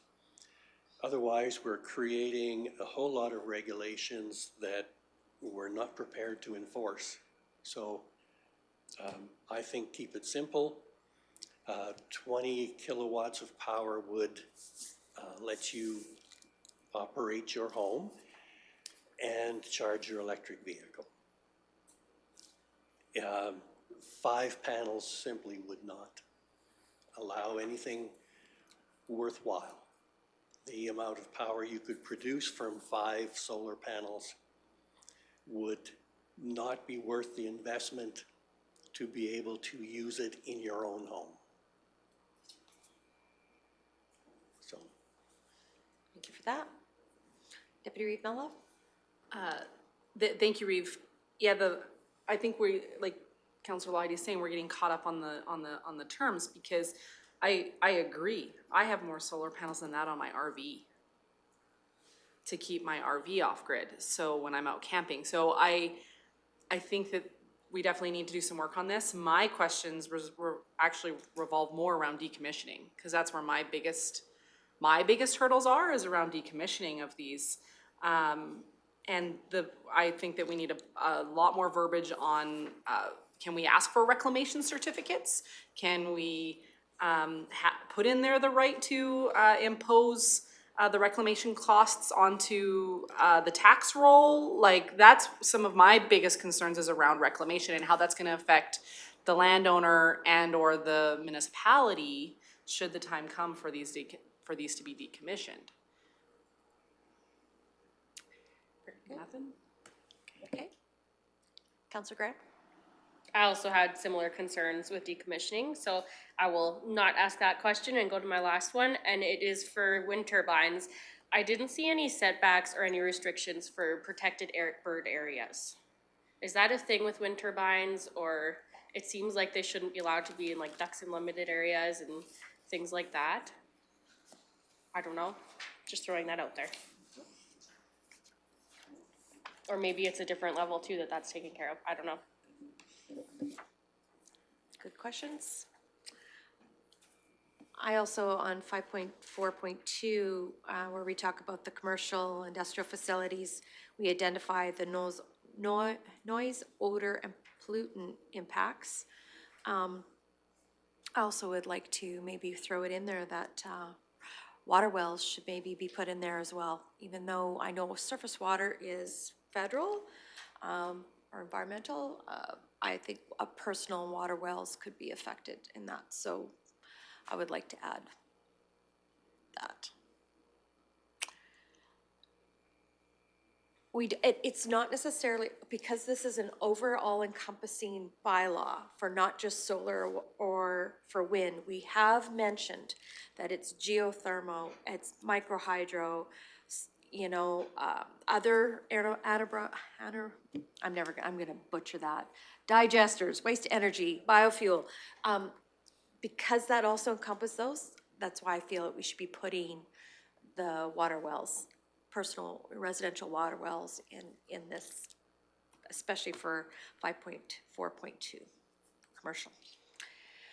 Deputy Reeve Melhoff? Thank you, Reeve. Considering we all have a lot of questions still, and a lot of understanding this further, I would propose that we actually do a workshop on this in particular, so that we can understand it better, we can defend it better, we can make appropriate amendments, because I have a list of amendments. I'm sure the rest of the team has a list of amendments, and it could take up a large portion of today. What would everybody's thoughts be on that? It's been suggested a workshop, so looking to council for discussion. Councilor Ratcliffe. Yes, I agree that some work is required, and possibly some more input from council into that work is appropriate. Looking for consensus? Or would it be looking across to Mr. Emmons, would we put that into a motion to bring this back for a workshop? Would that be preferred? You'd have to deal with the agenda first, Okay. So we'd have and then to yes. postpone. Okay, thank you.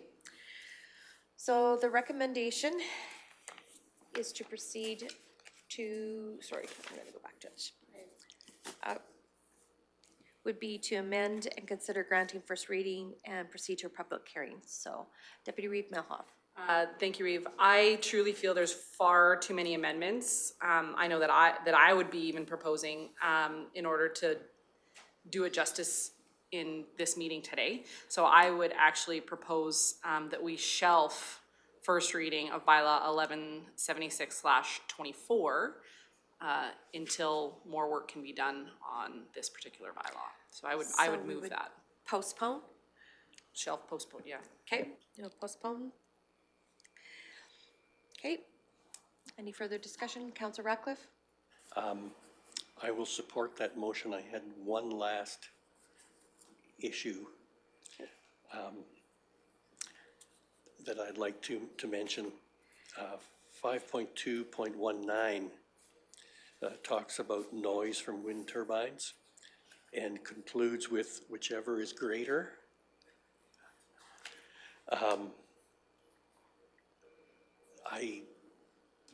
That doesn't seem to make sense, and without whichever is greater would stand well. Councilor Lougheed? I have a number of points too that I think would be to, because I do believe that 60 dBA is essentially what the outdoors is, and that one rule would essentially eliminate any wind turbine anywhere at any time, unless you're in the quietest part of the entire county. But anyway, sorry. No, that's Go great. ahead. That's good. Deputy Reeve Melhoff. Thank you, Reeve. I would like to thank administration for bringing this forward. This is an important bylaw, which is why I would like to see us put its due attention onto it with council's input. So that's why I put the motion forward, to have us dig in deeper. Councilor Graham? That's why my light was on too, is to thank administration. There's obviously a lot of work put into this, and just because we have a different view, like, we were expecting something different, I guess, doesn't mean that it wasn't good work. So thank you guys for doing this so quickly and bringing it forward to us. I concur. I think this has been a great first step. And I think with administration looking out to other counties and other jurisdictions that are putting in these these renewable energy bylaws, we know that the provincial government is got moratoriums that are coming off here in the next little bit, and that could change it entirely. But this has been great generative discussion in what we've outlined, and I will support the postponement of the first reading. Go ahead, Councillor Locke. Thank you, and I would certainly commend staff on bringing this forward. There's a lot of work to put this here. I think we're just at the point that we need a few more questions answered before we put it out to the public for their feedback and comments. So Fair. I'll support the motion before us. Very good. All right, so with that, the motion is to postpone first reading. I will call the question. All those in favor? And that is carried. Thank you. Thank you very much, Mr. Connolly and Ms. Gillum. All right, so we're going to take a quick 10-minute, oh, sorry. Sorry, Reeve. Go ahead. Oh, thank you, Reeve. Do you need a subsequent motion requesting a workshop regarding bylaw 1176/24? Okay, then I will make the motion requesting administration to set up a workshop which includes council regarding bylaw 1176/24. Thank you for that. Any discussion? Call the question. All those in favor? Thank you. That's carried. Now we can move on from item 5.4. And we're going to take a quick 10-minute break, please.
And welcome back from our break. We are now at item 6.1 in our agenda, which deals with reconsideration of motion 599-2023, the Rocky Mountain Bike Park Society request for funding. And I'll turn it over to Mr. Martinson, please. Thank you, Reeve. Good morning, council. I think we've chatted quite a bit about the Bike Park Society and their project that they've been working through over the last little while. They've been to council with a few delegations, and most recently they were here at council's last meeting, February 13th, at which point council received presentation regarding their current status as far as their CFIP grant goes, as well as their future plans for progressing the project in light of the recent information that they were not successful with the CFIP grant this time around. We do have Tracy Lynn here, our Legislative Services Coordinator, to help with process should council want to consider some of the recommendations that have been proposed. But other than that, I'll probably just turn it back over to the Reeve and we can have discussion. I'd be happy to answer any questions if council has it as well. So thank you. Thank you. So with that, I'll open it up for discussion with council. Is there any concerns, any questions that you have for Mr. Martinson? And or else I'll entertain a motion to start the discussion. Anyone? Nobody wants to start? Okay, Councillor Ratcliffe. Thank you, Reeve. I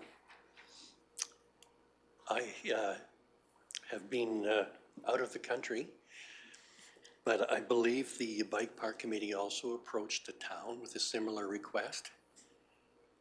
What was their response? Mr. Martinson? The town did pass a resolution that states they will provide the funding without the requirement of a CFIP grant to the Bike Park Society. I don't know the exact date that did go to council. I believe it was a January meeting, if I'm not wrong there. So the town has considered this, and they did agree to provide the Bike Park Society the funding with no requirements of CFIP, successful CFIP grants. Follow up? Follow up. You bet. What is the risk that should council commit to doing the same, that we will be asked for more funding to complete it if the CFIP grant doesn't ever come through? Mr. Martinson? That's a great question. Thank you, Councillor Ratcliffe.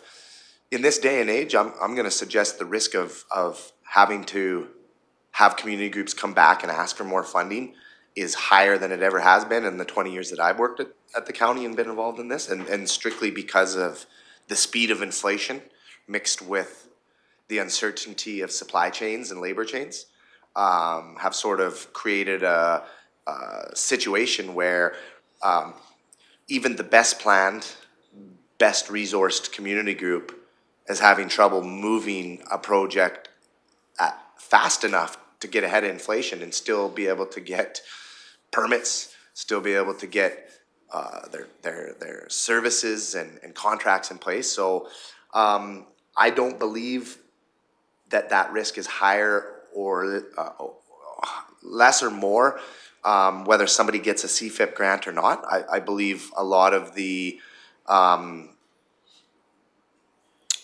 bottleneck is actually with materials, supplies, contractors. So I think there's always a risk of that, has always been and certainly is now. But I don't believe that whether the CFIP grant being successful or not necessarily comes into that equation. Hopefully that was helpful. Follow up? In that case, would like to make the motion that the council allocates, no, that council advance the funding that has been previously allocated through Agriculture and Community Services for the acquisition of the bike park project. I fumbled that. So you're looking at the motion with no restrictions, correct? Yes. All right, so I believe that would be recommendation number 3, correct? I believe the motion to reconsider needs to Okay. happen first. Yes, the original motion is recommendation number 1 is the original motion. So then a motion. And then we would need a motion to reconsider that motion first before your motion could come forward. In that case, I withdraw my motion, Okay? and I will leave it at that. Okay. Councillor Graham.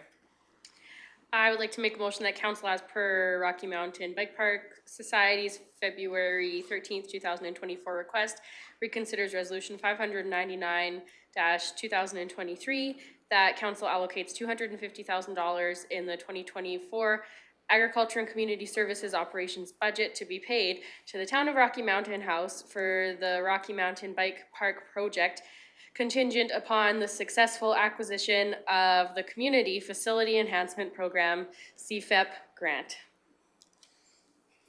So the motion, that particular motion is being reconsidered. Thank you. So that's contingent on the CFIP grant. All right, any discussion on this particular motion? Deputy Reeve Milhoff. Thank you, Reeve. I agreed with this motion when it was first put on the floor. I agree with this motion still. If there is not a successful CFIP grant, we are approachable. The Bike Park Society knows how to get a delegation to request that condition be removed at that time.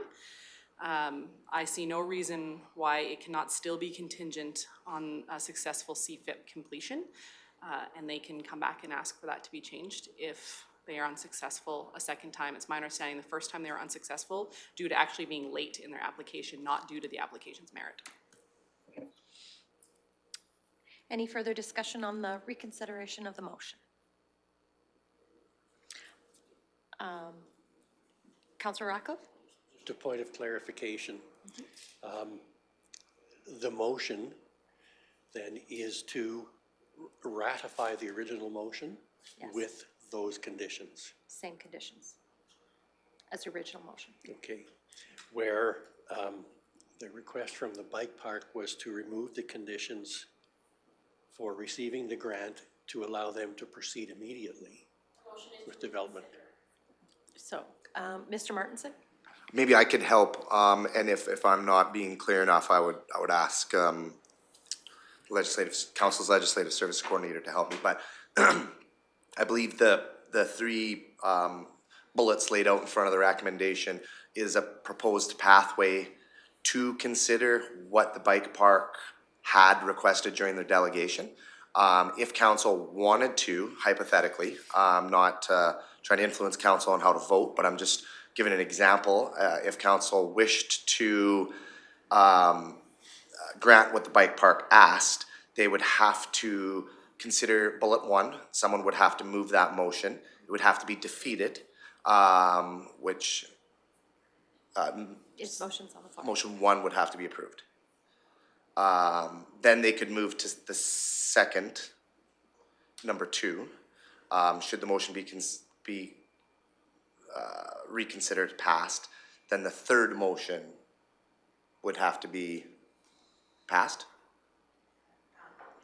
And maybe Tracy Lynn will just weigh in right now. Ms. Haight? Thank you, Reeve. So as, just to add to what Mr. Martinson was explaining, the first motion is to reconsider the original motion. Should that motion pass, then the next step would be for council to consider the original motion, exactly as how it's written in item number 1.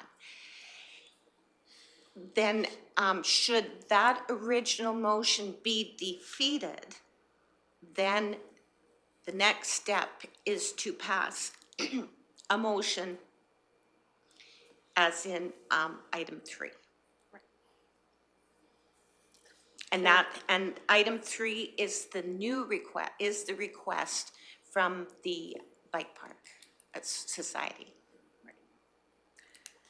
It's clear as mud. It's all good. Councillor Ratcliffe? Oh, sorry, my light is still on. Still on? Okay. Deputy Reeve Melhoff? Thank you, Reeve, and thank you for laying that out. I believe Councillor Graham has motion number, the one up there already on the floor. Yeah. To have this Yes. original motion reconsidered. Yes. So is everyone clear on what we're doing? Go over it one more time? Okay, so I will ask Ms. Haight, could you repeat what you just said one more time, please? Okay. So there has been a request before council from the Bike Park Society that council amend their original motion, but that's not allowed, like that can't be done because the original motion was passed. It's completed.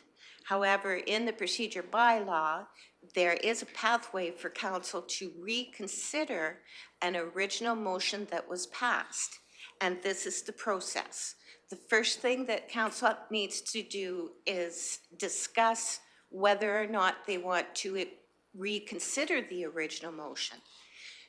After discussion, and if a vote is taken, should that motion pass, then that original motion is back on the floor, with the intent that council may wish to make a change as per the Bike Park Society's request. So that second motion then, that is the original motion, would be defeated, and then the final motion would be a new motion as per the Bike Park's request. Did I just complicate it even further? Okay, Councillor Ratcliffe's going. Councillor Graham? So I'm going to be voting against my motion so that we can make a motion to do it without the stipulations, right? No. No? No. No, this is- No, opposite. Yeah, this is. So we can vote in favor of my motion and then we can just reconsider, because it's on the table, we can amend the motion. The first motion is just granting permission Okay, that's what I thought. to reconsider. Okay. Yeah. That's the first step. Yes. Is to get council to reconsider a motion. Yes. And if council votes in favor of reconsidering that motion, then the next step is actually reconsidering it. Yeah, the original motion. Very good. And should council decide that yes, like they want to change that original motion, or, you know, defeat that original motion so that a new motion can be made. All good? Councillor Lougheed? Just playing devil's advocate again, there is nothing that would really compel us to make a third motion, is there? It could No. it could just disappear, or that Well- defeat of the original motion. Yeah, that's correct. So for example, the first motion is, does council wish to reconsider the original motion? If that's defeated, We're done. it's done. If it is passed, then the original motion comes back onto the floor. And if council decides after discussion, no, that original motion still stands, they would approve it. And it would be finished. Yep. If that original motion is defeated, then a new motion would be made to basically grant the Bike Park Society's request to have that contingent part removed. Right. All right, so the motion on the floor by Councillor Graham is to bring forward the, it's to reconsider, permission to reconsider the original motion. All right. I will call the question. All those in favor? Those opposed? Motion's carried. All right, so the motion to reconsider is passed, so the original, the recommendation is to consider, that council considers the original motion. So, any discussion? I know for myself, I think this is a great learnings in the process of this. That's why I voted in favor of the reconsider the motion, because I feel that this is a great learning experience for this for our council. And I agree with the original motion. So I will not be in favor of passing the original, or I will be in favor of the original motion. I understand that the bike park would like to get things started, but I do see the risk in regards to when we prepare our budget with numbers and a process. I think this council, with what's going on in the next 18 months, I think it is prudent for us to follow what we've outlined before. So I will be in support of the original motion. So I will turn the floor over for discussion on the original motion. Councillor Graham. So for me, I guess I have the opposite perspective. In my eyes, we were already spending this money this year because I was hopeful we would get the grant. So I believe it already was budgeted for, wasn't it? Yeah. So it's already in the budget. So we're not going above and beyond what we've already approved. And I just don't see the harm in approving it now. I would like for it to have a different name because it's not the Rocky Mountain only, it's like the community. So, but I think they're gonna do a naming thing, hopefully. But I don't have a problem with removing the stipulations. I also felt that we were kind of blamed for it not being approved when it wasn't our fault that they came the day before it was due. So I would like for that to not happen again, and by doing this, that won't happen. If in the future they do need more money for the grant though, I don't believe I'll be in favor of that because I asked and they said that would not be necessary. So at this time, I don't have a problem with removing the stipulations. Deputy Reeve Melhoff? I'm just looking for clarification. Is there a motion on the floor that we should be debating currently, or It's discussion. we're just having discussion? Okay. Yes. Sorry, I just was. No motion. I was just wondering what I'm debating. Yep. The original motion is on the floor. The original Yes, motion it is on the floor. Is on Okay. the floor. Yes. Thank you. I am still in support of the original motion for the CFIP to be contingent. My other fear is that if work commences, that the funding for this would have been used for CFIP prior to the CFIP grant actually being awarded. It's my understanding that that is not CFIPable. I don't know if that can be used as the verbiage I'm using it, but I will look to Director Martinson to correct me if I'm wrong. Director Martinson? Sometimes yes and sometimes not. You know, it really depends on. Lawyer answer, it depends. It does, yeah. It really depends on the grant committee and how they see. I've seen them approve phased projects, you know, and apply last phase as kind of a matching overall. In some instances, they've approved phases as specific projects and not included. So it likely will change a potential future CFIP application if they have to rescope, or if the funding scenarios changed, or if they have started the project, it would change, you know, and would just have to see. You know, that's the kind of the charm of grants. You know, you have to wait and see. So yeah, that's sort of what we've seen in the past, but I think the CFIP approvals have changed a little bit in the last few years. You know, they're a little less, in my opinion, consistent with maybe how they were, you know, previous. So yeah, wait and see, and it depends. I know those are things that are hard to hear at times, but that's the best sort of information we have right now. Okay, thank you. Councillor Lahi? I tend to agree on the lines of Councillor Graham. I think this is an important community project that has broad support within the community and business community as well. I don't want to get caught up in procedure or anything else like that. I think it's an important project to move forward, and I want to focus more on things we can do rather than things we cannot do at this time. So I will be I won't be supporting the original motion. Okay, thank you. Thank you, light still on? Yes. Okay, Deputy Reeve Mello? Thank you, Reeve. I'm not saying that this isn't a great community thing at all. I agree that the community needs a bike park, and it was one of the top things in the rec survey. I actually think it was the #1 community request in the rec survey. I'm not at all saying that that's not the case whatsoever. I am simply saying that the money that we have allocated, and it is in the budget, should stay contingent to the CFIP grant, because they are reapplying for that grant, and if they are not successful, they can come back and ask for a change at that time, and perhaps it can be reconsidered then, because they have stated they will be reapplying for this grant. There's no reason why they can't come back then. Councillor Ratcliffe? Thank you, Reeve. I guess I'm walking both sides here. I do agree that this project is important. I'd like to see it get started. However, the CFIP grant is a matching grant.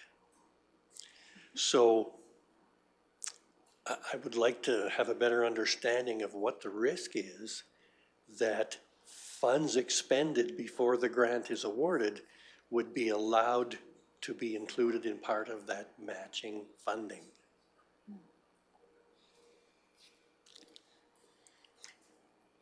As Director Martinson has indicated that, you know, the granting process has somewhat been changing and is not consistent. So I agree with you, Councillor Ratcliffe. It's how can, and you never know, because at this point in time, with the provincial governing body as it is and coming down with the budget in 2 days, you never know where their priorities will be as far as recreation in this. So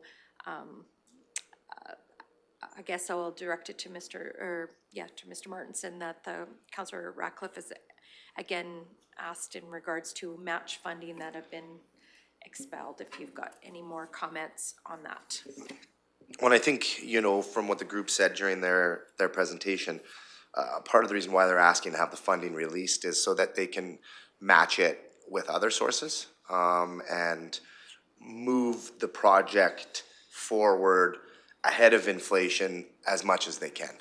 And I think, you know, as we pointed out, there is a potential risk to a future CFIP grant application in doing that. But on the flip side, not doing anything risks the project to inflation, but also risks stagnating the funding they've already received from the public. And the individuals and companies that provided that funding will be looking for some action with their funds, and maybe even a phased project now that would show some progress in 2024. I think that's the balance really that we're sort of trying to consider here is, you know, do we release the funding and allow the non-governmental fundraising and matching dollars to come in and work for us, or do we hold steady and wait for a CFIP and, you know, basically build nothing this year then? The group can't enter into contracts without our share of the funding. That's sort of been their discussion as far as getting their main contractor in place. If they don't have a bank account that says they're good for it, it's a very large liability to enter into a contract for a project with an amount that you don't actually have. And some contractors dealing with community groups will want to see a letter of credit or something like that saying that you're good for the funding, and if they're not, that might have an impact on them being able to enter into those agreements in this year, and they're suggesting that the contractors that build these book years in advance. That's, I understand to be one of the main crux of why they wish to see this funding released at this point, rather than waiting and seeing on a CFIP basically fall, early winter next year. Okay. Was that helpful, hopefully? Councillor Ratcliffe, yep. Thank you, Reeve. Personally, I'm in favor of advancing the funds so that they can get this project underway. My concern is the matching requirements for the CFIP grant. If the funds we advance would be acceptable as part of that matching if the grant is awarded afterwards. Yeah, and that's a little bit of what we don't know at this point until a new application submitted, you know, that includes potentially work that they did this year, and have the CFIP approval committee consider that. And I don't know the answer to that. I think that's part of the risk. Can now, we ask? They're gonna suggest that we would, you know, have our group put in an application and it would be considered then.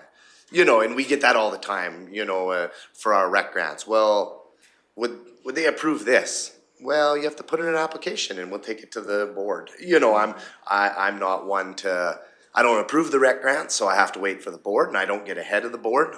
You know, you can say similar projects have went like this, so we have asked, and essentially the answer that I'm giving is sort of what we get from the bureaucracy involved in the applications. Nobody wants to get ahead of their grant committee, so I can appreciate that. But the committee will have criteria. Yep. That they Pretty go broad. by. Yep, it's pretty broad. It would allow them to approve a phased project or not. So, yeah. If it was presented in a phased approach. They may approve it or they may not. You know, and they may consider other phases as matching or they may not. It really depends. Yeah, there's no, if we could get a definitive answer, we would have that in front of you today. Ms. Serhan? Yes, I just want to point out a couple things in the letter just to clarify. So the application deadline in 23 was June. The evaluation was September, so that would be a similar process for 24, I assume. And then they've got a commitment for $200,000 for naming rights. So the naming would go to whoever paid those dollars for the naming rights. And then so with those $200,000, they've secured slightly more than $500,000. It says including the naming rights, revenue, and community donations and grant funding, and then additional funds from the town and county. And the town was February 6th, it says in the letter. And then in the letter from the province, it says that, you know, to reapply now that they have their matching funds in place. So again, just to reiterate what Director Martinson has said, once they get that application in front of them, they will decide whatever the committee has spent in 2024 up till June, because that's when they have to have their application in. Would that be considered matching funds to the grant or not? That committee will decide that at that time.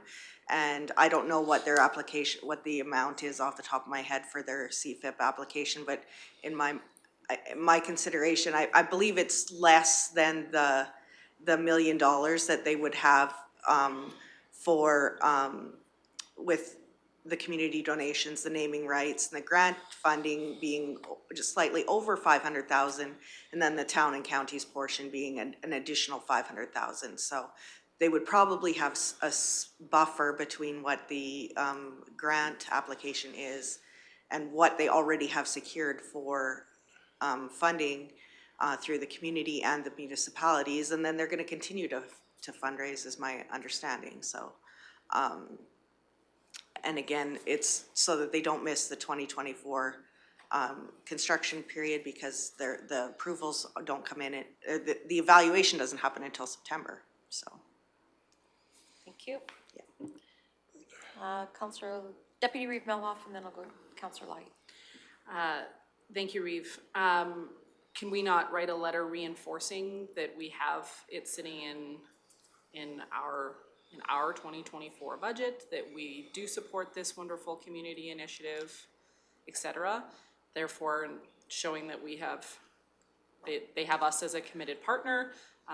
In fact, the letter from the province, as you already pointed out, shows that they have secured it, so they did receive our letter eventually.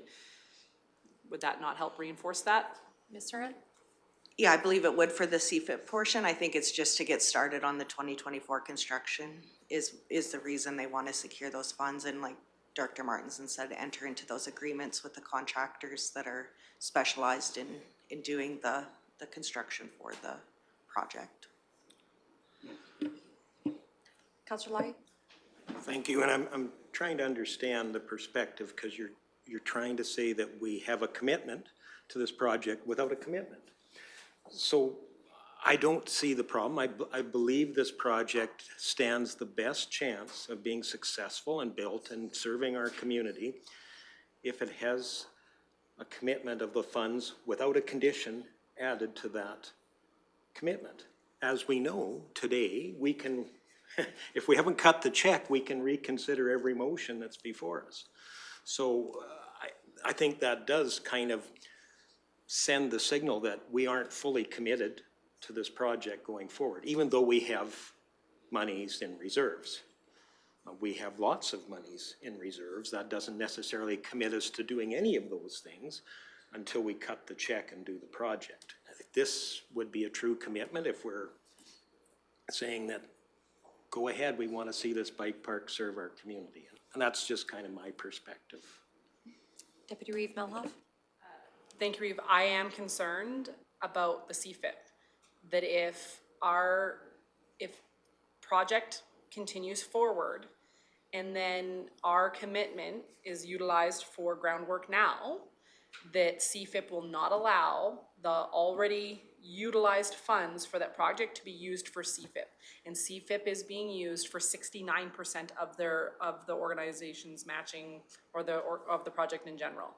So then if they don't utilize if they utilize the $250,000 to do groundwork now, and that isn't allowed to be considered for the CFIP project, we then have to match again in order for them to be able to qualify for CFIP funding.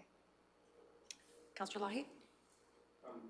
And I do appreciate that. I did hear when the presentation came that depending on their success, being successful on that, they would scale their project and then look at a phased approach, which could potentially use the CFIP at a later date. It does get I guess the process starting faster so that we're getting closer to a usable facility, which I think is, to me, is, I don't want these kids to grow up and no longer have a bike park and need a walker park. I think we can move forward. We have the money set aside for this project. It's within budget. It's just a matter of attaching conditions or not attaching conditions, and that would be a choice of council. Thank you. Just supplementary? Yes, please. Okay. And if CFIP no longer considers the money used in this build season, what then? What's council's plan then? If the $250,000 is released, is utilized for groundwork now, and then is no longer able to be used as the matching contributing dollars for the CFIP grant application, then what? We recommit? Would you like to? Again? Councillor Graham? I did ask about that when he was here, and he said that this would count toward it. And if they come back because they do it improperly, which I'm sure they're gonna look into it before they start doing work, I likely wouldn't be in favor of it because they told us that this would be our matching portion. I believe, and I think Director Martinson might have said it as well, that to book the crews to do this work, it's a year or two ahead, so they can't get work done this year anyways. And the reclamation being done, it's still town property, so it doesn't count toward this, because it's the town doing it, not the society. So I have similar concerns, but if they mismanage the money, then that's, in my eyes, not our fault. And I have the full confidence that they're gonna do it properly. They've worked so hard to earn money, and I mean, they've done an extraordinary job of fundraising. And I think that showing our commitment in supporting all the work that they've done is a good thing to do. Okay. Deputy Reeve Melhoff, and then we'll, Thank you, I'm Reeve. gonna limit debate. If you go, I'll let you, Councillor Hay, go ahead. Thank you, Reeve. If they book a year or two in advance, then why would they need the funding now? They would simply need our letter and our commitment. I don't know any company that works for municipal organizations that wouldn't understand that that is absolutely how this works. You get a letter, you get a commitment, and we show it in our, on as a budget line. These companies work for municipal government, and they understand that's how this works.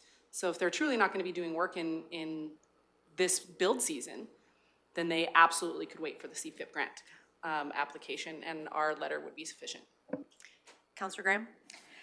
My last thing I'll say, I promise. That's okay. From my understanding, though, they have other people that are wanting to donate, but it's pending on the support from town and county council. I remember them saying that when they were here, so. Okay. All right. So the original motion is on the floor. Going to go back because we had that big go around. So we would need a motion, original motion's on the floor, so we would need to have another motion to reconsider. No, sorry, go ahead, Tracy Lynn. I've already lost me. Yes, we have to vote on the original motion, correct? Yes. Okay, so and then defeated or passed, then path forward, correct? And if the intent is to get to that new motion, removing the conditions. Right. Then Original motion. The original motion should be defeated. Right. Okay. All right. Very good. A great discussion. I understand where everybody's has gone. Go ahead, Tracy. So just to recap. Yeah. If the intent is to have the new motion, removing the conditions, then what needs to happen is those councillors who would like that final intent would need to vote in opposition Of the original motion. to, to the original motion. Okay. Councillor Ratcliffe, and then I'm going to call the question. Okay. I'm struggling on this. I feel I don't have enough information. I think that the lottery grants committee has criteria they work by, and that would be useful in making this decision. Okay. All right. I know through the robust discussion, oh, sorry, Head, would you like to say something, Councillor Graham? The motion? Nope, the motion, original motion is on the floor as it So is. then it's the person who made the original one that is making the motion? No, we just brought it back to the, Okay. We had a motion on the floor for debate, and I was told that we did. The original motion was on the floor. is it, it just brings the original motion back to the floor, But correct? then in the minutes, who made the motion? Yes, so that's where it's on the floor already. Yeah, Yeah, we've been debating the Yeah. original motion, and Okay. or discussing the original motion, okay. Which is yours, Deputy Reeve Malhoff? so, That original just to motion is- clarify though. Yes. That original motion has to be made. Remade. Yes, Oh, remade. okay. Oh, the way I understood that it was already granted back to the, Yeah, We did that when we said we okay, considered. okay. So the and original, I thought somebody did make that Okay. original motion. okay, okay, Okay, okay. all right. So we need, somebody has to make that original motion. okay. Hey, clear as mud. We're doing really good today. All right, Counselor Graham. That was my confusion, because how would it go in the minutes then? Yeah. But I will make a motion that council allocates $250,000 in the 2024. Do I just read it exactly the same even though we've Yep. done the budget? Yep. Okay. Yep. Motion, you might as well make it whatever Okay. you want, and not Like, have the restriction. like council allocates $250,000 in the 2024 Ag and Community Services Operations budget to be paid to the town of Rocky Mountain House for the Rocky Mountain Bike Park project contingent upon the successful acquisition of the Community Facility Enhancement Program grant. Okay, so the original motion has been restated, or re-motioned by Counselor Graham. All right, go ahead, Counselor Lougheed. And I really hate to do this, but with that, we know that the Community Facility Enhancement Program grant was not successful. By the date of the, so I don't want to get caught up in the semantics. procedures and stuff, but as that reads, we know that that grant was not successful. But for the next time, it could count. But we maybe have to have additional clarity on which grant motion. we're talking about. I guess Because that grant that was referred to in that was not successful. Ms. Hay, do you have any? Yeah. Advice? I believe, like, the original motion is on the floor. And there can't be any amendments to it, or you can't add anything to it, change anything. This is just a procedural item. So the original motion that was made, as of that date, council, in order to move forward, either that original motion must be defeated. Or amended. Well, if you can't, Why can't we make a motion to amend that motion? if you want to make amendments to it, then you would have to follow procedures for amending the motion. And there would have to be a motion to amend, and then a motion to, I mean, yes, you could definitely do that. It would add a few extra steps, but, The shortest route. the motion was to reconsider the original motion. That was passed. And so now council is reconsidering the original motion. And if they change their mind on that original motion, that motion will be defeated. And then moving forward, the next step is to have this new motion on the floor, and you'll see that it's reworded without that contingent clause on it. Okay. Thank you. Is that clear? Counselor Lougheed? It's very procedural. Yeah, and a successful motion would have a later date attached to it then? It would be today's resolution, or would it be the resolution, the resolution 599/2023, or is it going to be one that's dated now? It would be one that's dated now, I would assume? The new motion? Yes, Yeah, thank you. yeah, it would have a different resolution number. Exactly, yeah. Counselor Ratcliffe? Okay. As regarding the original motion, which is on the floor, I believe that any funds advanced by the county will be considered as the larger fundraising pool from the community, and that it is the Bike Park Association's responsibility to determine the risks of spending ahead of any grant award. So I will not support the restrictions in this motion. Okay. All right. Okay, Deputy Reeve Melhoff? Yeah, one other question before you call the question, sorry, Reeve. Okay. If this is going to the Rocky Mountain Bike Park project, do they not have their own bank account? Why would this be released to the town of Rocky Mountain House? Mr. Martinson? That was a bit of an oversight when we structured the original, motion, and so we apologize for that. The funding should have always went to the Bike Park Society as per CFIP requirements, that community groups can only apply for CFIP. So that was a mistake by administration when the original motion was, and that the money would have been provided to the bike park. How we would do that and still comply with the motion, we'll see if we have to go down that path. But that's why you see the recommendation at the end of the pathway, now that we're calling it such, does identify the Bike Park Society as the end recipient of the funding rather than the town. Okay. Subsequent? Thank you. I will say I will be voting against the original motion. I through our robust discussion, I've come to realize that the Bike Park Society needs to take onus and take ownership of this.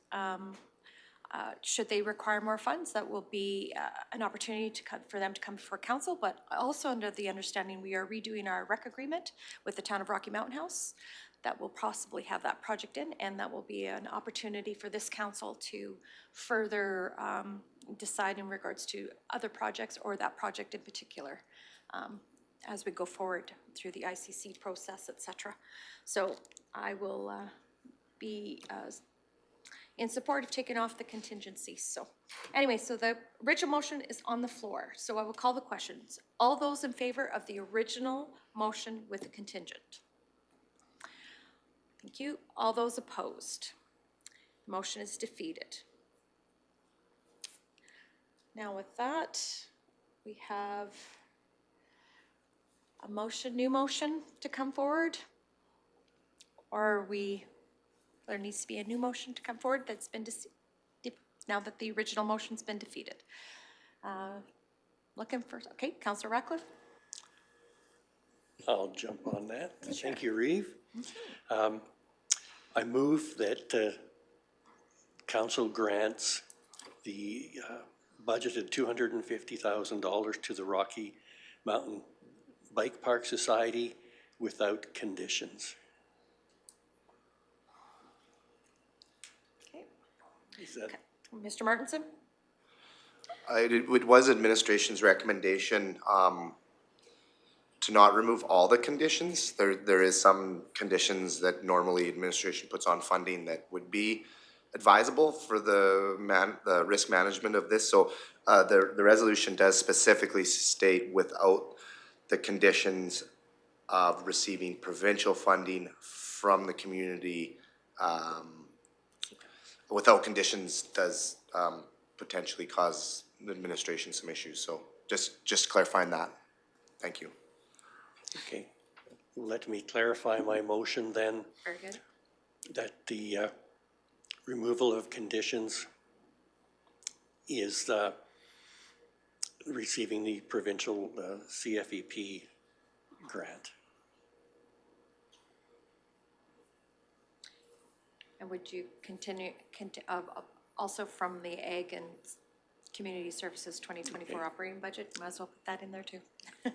Okay, and additionally, that these funds be advanced from where they're budgeted, that being the Agriculture and Community Services 2024 operating budget. Thank you for the clarity, Councillor Ratcliffe. All right, Deputy Reeve Meloff. Sorry, thank you, Reeve. You mentioned that we put our own conditions on this. Can you outline what that looks like? Well, just normally, you know, for any community group, we're going to make sure that they are a not-for-profit society. We don't doubt that they aren't, but we check, and those types of things, because there is rules. We can't give money to somebody that doesn't have a society that's in good status and things like that. So those are the underlying, you know, in finance would be best to discuss the conditions that we have to follow when it comes to handling public money. It just made me nervous to hear no conditions at all.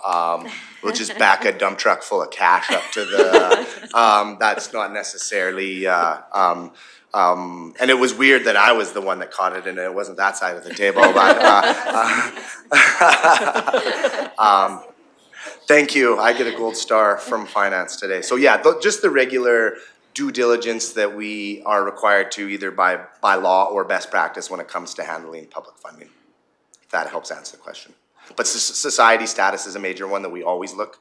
And we have a really easy means to check provincial and federal databases to do that. And it's actually surprising how often community groups forget to file paperwork, or they think the treasurer did it and the treasurer thinks the secretary did it, and now nobody's a society, and we can help reestablish those societies very soon if we catch it. So that's the main one that our department is involved with when we grant money.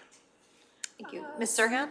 Yeah, and finance likes to see a budget and how they're gonna spend the funds and what their plan is, and then, of course, we ask for actuals after the fact to ensure that that money has indeed been spent. And we ask for, there's different rules for a society as far as auditing their statements, but we ask that that process be followed and that we be privy to their documents that say that they did follow that process. Thank you for that background. Councillor, or Deputy Reeve Bellhoff? Thank you, Reeve, and thank you for that, because especially the actuals and the end of project, et cetera, because I know the rec boards have some specific criteria when they're releasing funds. I wouldn't want to see these released without similar requirements, as like that system has been working fairly well for the county. I wouldn't want us to deviate from an already existing rec terms of reference that we have now. Okay, awesome. All right, the motion on the floor is that council grant $250,000 to the Rocky Mountain Bike Park Society without condition of successfully receiving the CFIP grant from the Ag and Community Service 2024 operating budget. I will call the question. All those in favor? Those opposed? The motion is carried. Thank you very much for all the hard work and great discussion.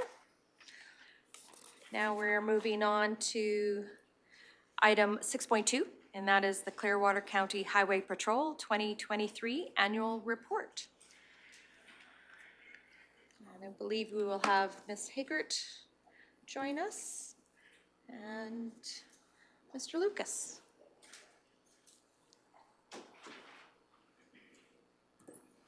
And when you're ready, you may proceed. Good morning, Council. Reeve. Good morning. I am here to present the 2023 annual report for the Clearwater County Highway Patrol.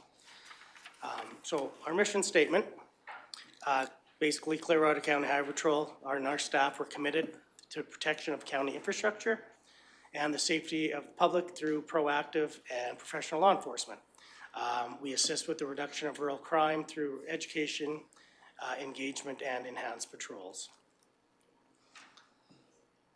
Program goals, so educate public industry with regards to infrastructure, protection, traffic safety, rural crime reduction strategies, and emergency management. So in that regard, education, so it could be side of the road when we have someone stopped, you know, if there's violations that, you know, maybe we want them corrected, or, you know, they're not producing documents, that would be, you know, verbal education that we give them side of the roads, verbal warnings, whatever. It also includes presentations that we do to industry. You know, it could be regarding loose load, road use agreements, cargo securement, stuff like that. We also regulate the conduct of public and industry using a proactive enforcement model. So that's more along the lines, obviously, of our enforcement, our everyday action where we're dealing with violators. But again, we've got a really good team. We're all on the same page for, you know, enforcement and education. We don't go out there and lay numerous tickets on violators, right? We like to have a common ground there, and education is at the forefront as well. So when a ticket's warranted, though, obviously it is issued. Foster positive relationships with community members, industry, and other enforcement agencies. So that's simply, right, being involved in the community, and community involvement is important for us to get out there and get involved. So that covers that. Industry, again, that would be, you know, doing educational,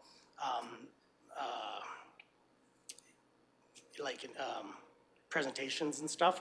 And then also getting together with, you know, RCMP, town CPOs, and just doing joint force operations. Creating a positive public image, maintaining focus on creating a safe community. So again, that kind of ties into our education, being involved in community events, and, you know, being seen other than just going out there and being enforcement and giving a bunch of tickets out.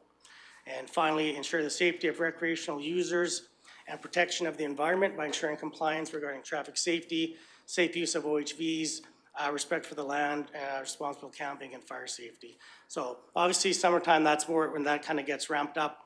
I've been in the area for, I want to say, almost 12 years. I first came over with the RCMP, and you know, when I first got here out west was really, it was really crazy with OHV and fatalities and accidents. And I really feel that, you know, with, you know, partnerships with forestry, conservation, RCMP, I feel like we've really cleaned up the west. I mean, there's still room to do it, but from when I first got here to now, it's leaps and bounds way safer, and people are more compliant. So, you know, it's good to see that compliance happening.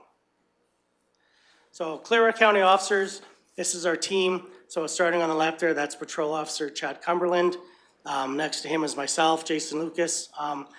Terry Miller's beside me, Sergeant Miller. So Sergeant Miller is right now on a year leave of absence. So I have been selected for the temporary sergeant manager for the foreseeable future, a year. So that's why I'm here today. And then Patrol Officer Ron McIver's there on the far right. So that's our current team right now going forth. So. Officer training, so this is important. We do annual recertification of our skills. It isn't a requirement to do it annually, but we find it important.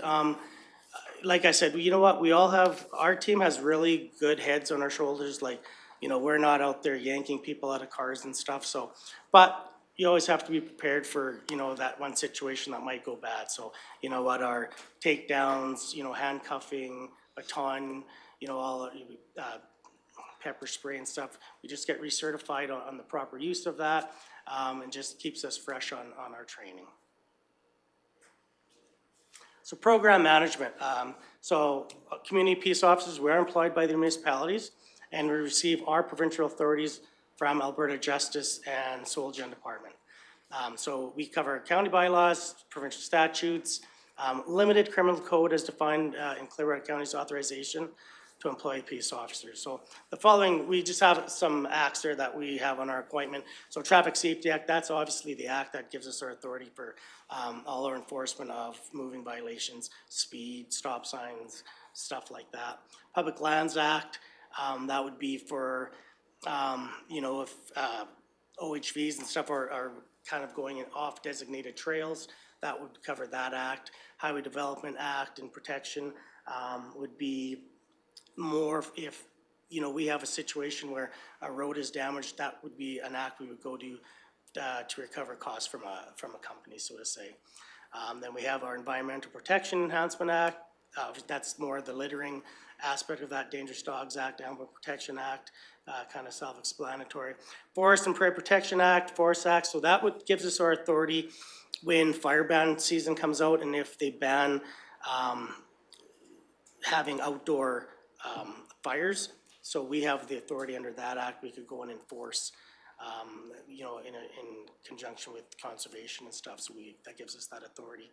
Fuel Tax Act, kind of limited on that, but that's, you know, if there's purple fuel being, you know, people putting purple fuel and stuff, we can use that act. Stray Animals Act, Dangerous Goods Transportation, Tobacco and Smoking Reduction Act, Cannabis, Gaming and Liquor, Petty Trespass, Stray Animals, and then the Canada Shipping Waterway Act. That one was just recently kind of appointed, and that was more like if we ever venture off and do any joint force with, say, fish and wildlife and go in the boats.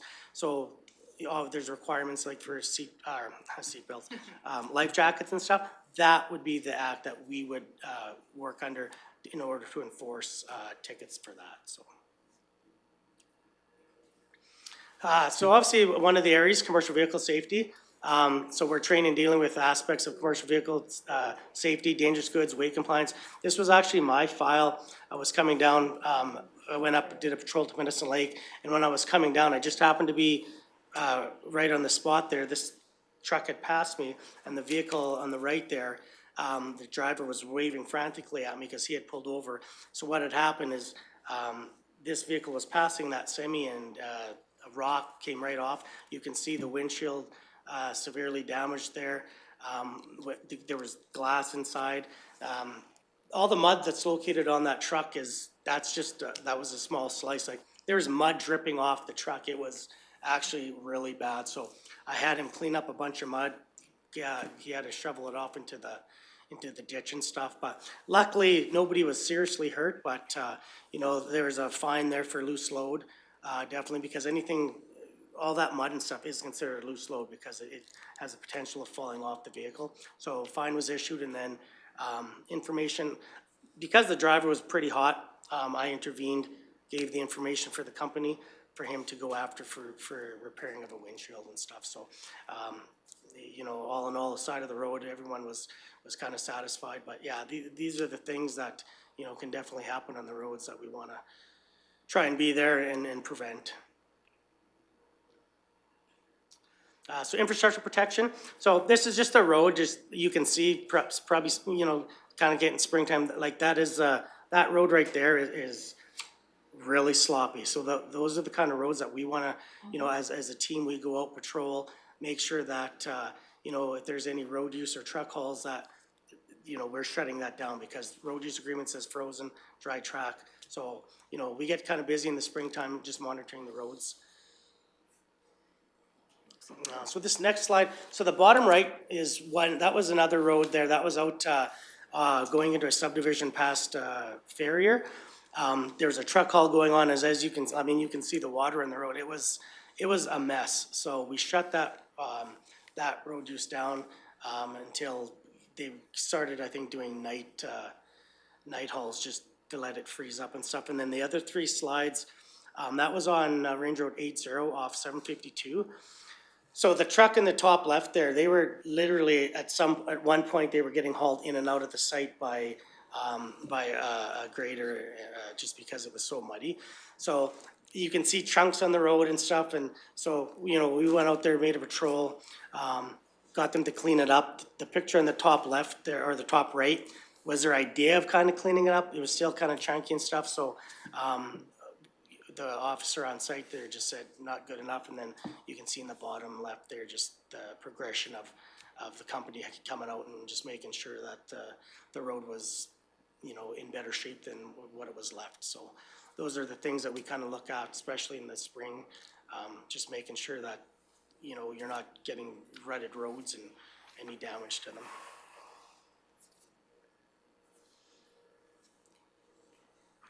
Okay, so commercial vehicle overloads, that's part of our duties out there for infrastructure protection. Right, we monitor that for compliance and traffic safety within the county. We want to protect county infrastructure through the road use agreement checks and proactive patrols. Monitor large commercial hauls, safe movement of traffic on our county roads through education and enforcement.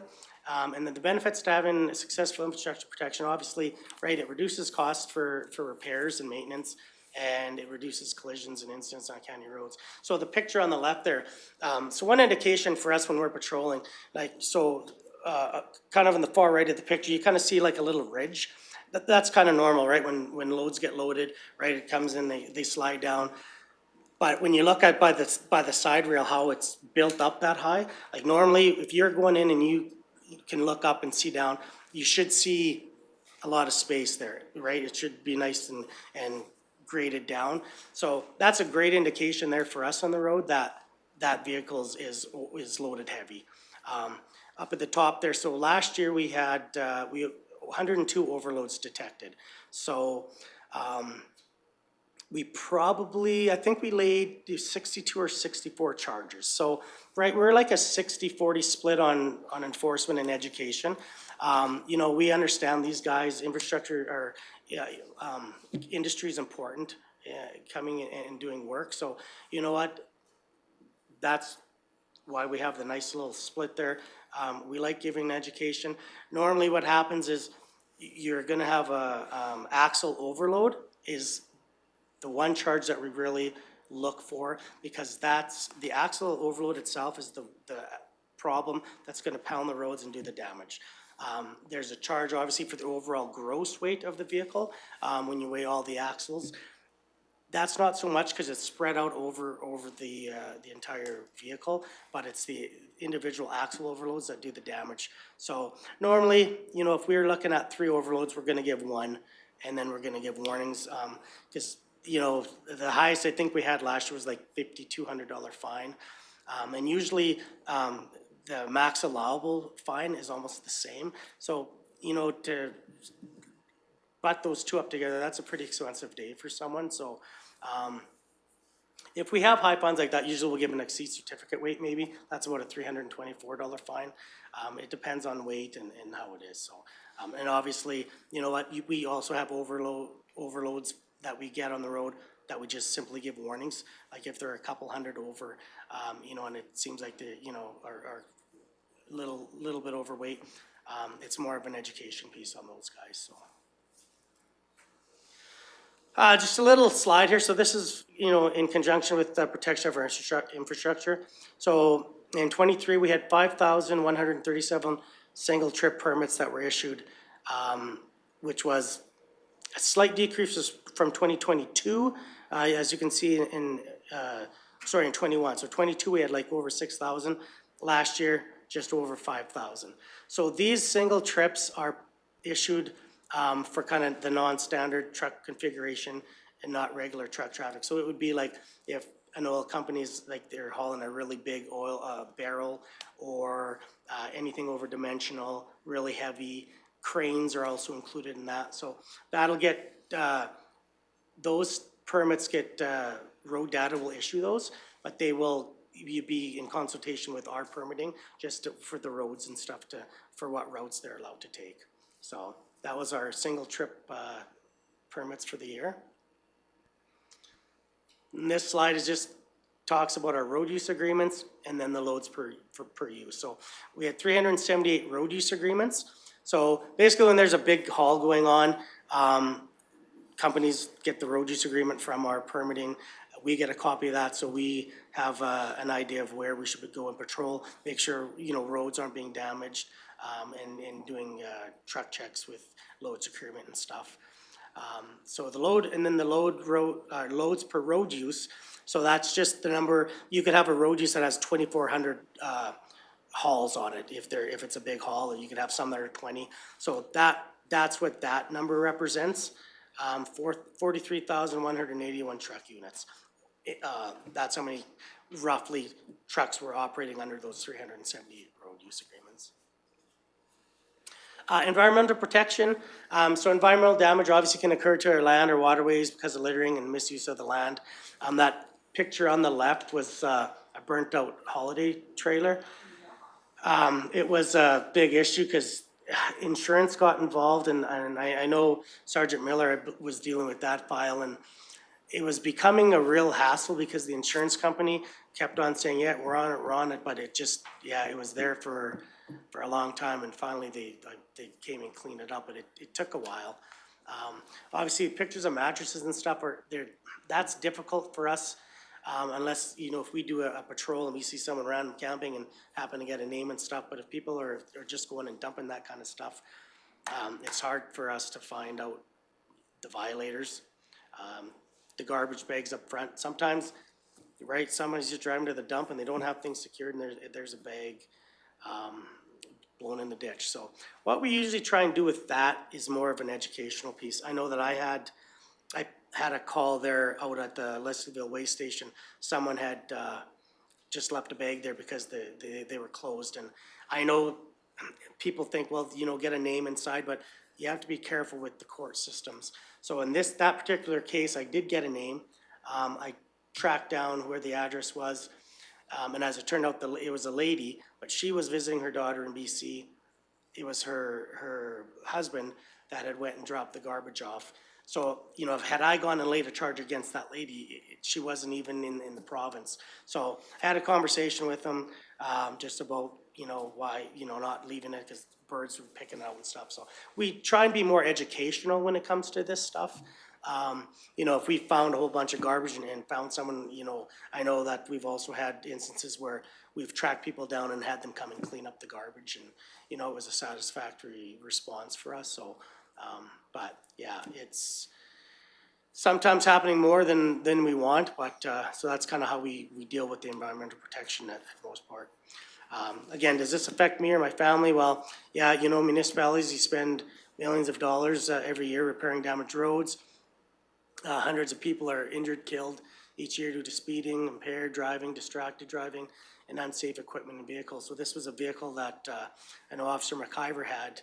He was driving down and he couldn't believe what he saw. So yeah, like the windshield completely gone. It was definitely unsafe to be on the road there.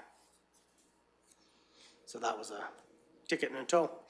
Traffic public safety, so these are just a couple photos there on the right, just, you know, our regular May long, one of our check stops that we had on Highway 11 going out west, and then on the left there, that's at the Highway 11 scale there. We did a joint force operation. We had Alberta sheriffs, and, you know, we were just kind of looking for pulling in everything, commercial vehicles, passenger vehicles.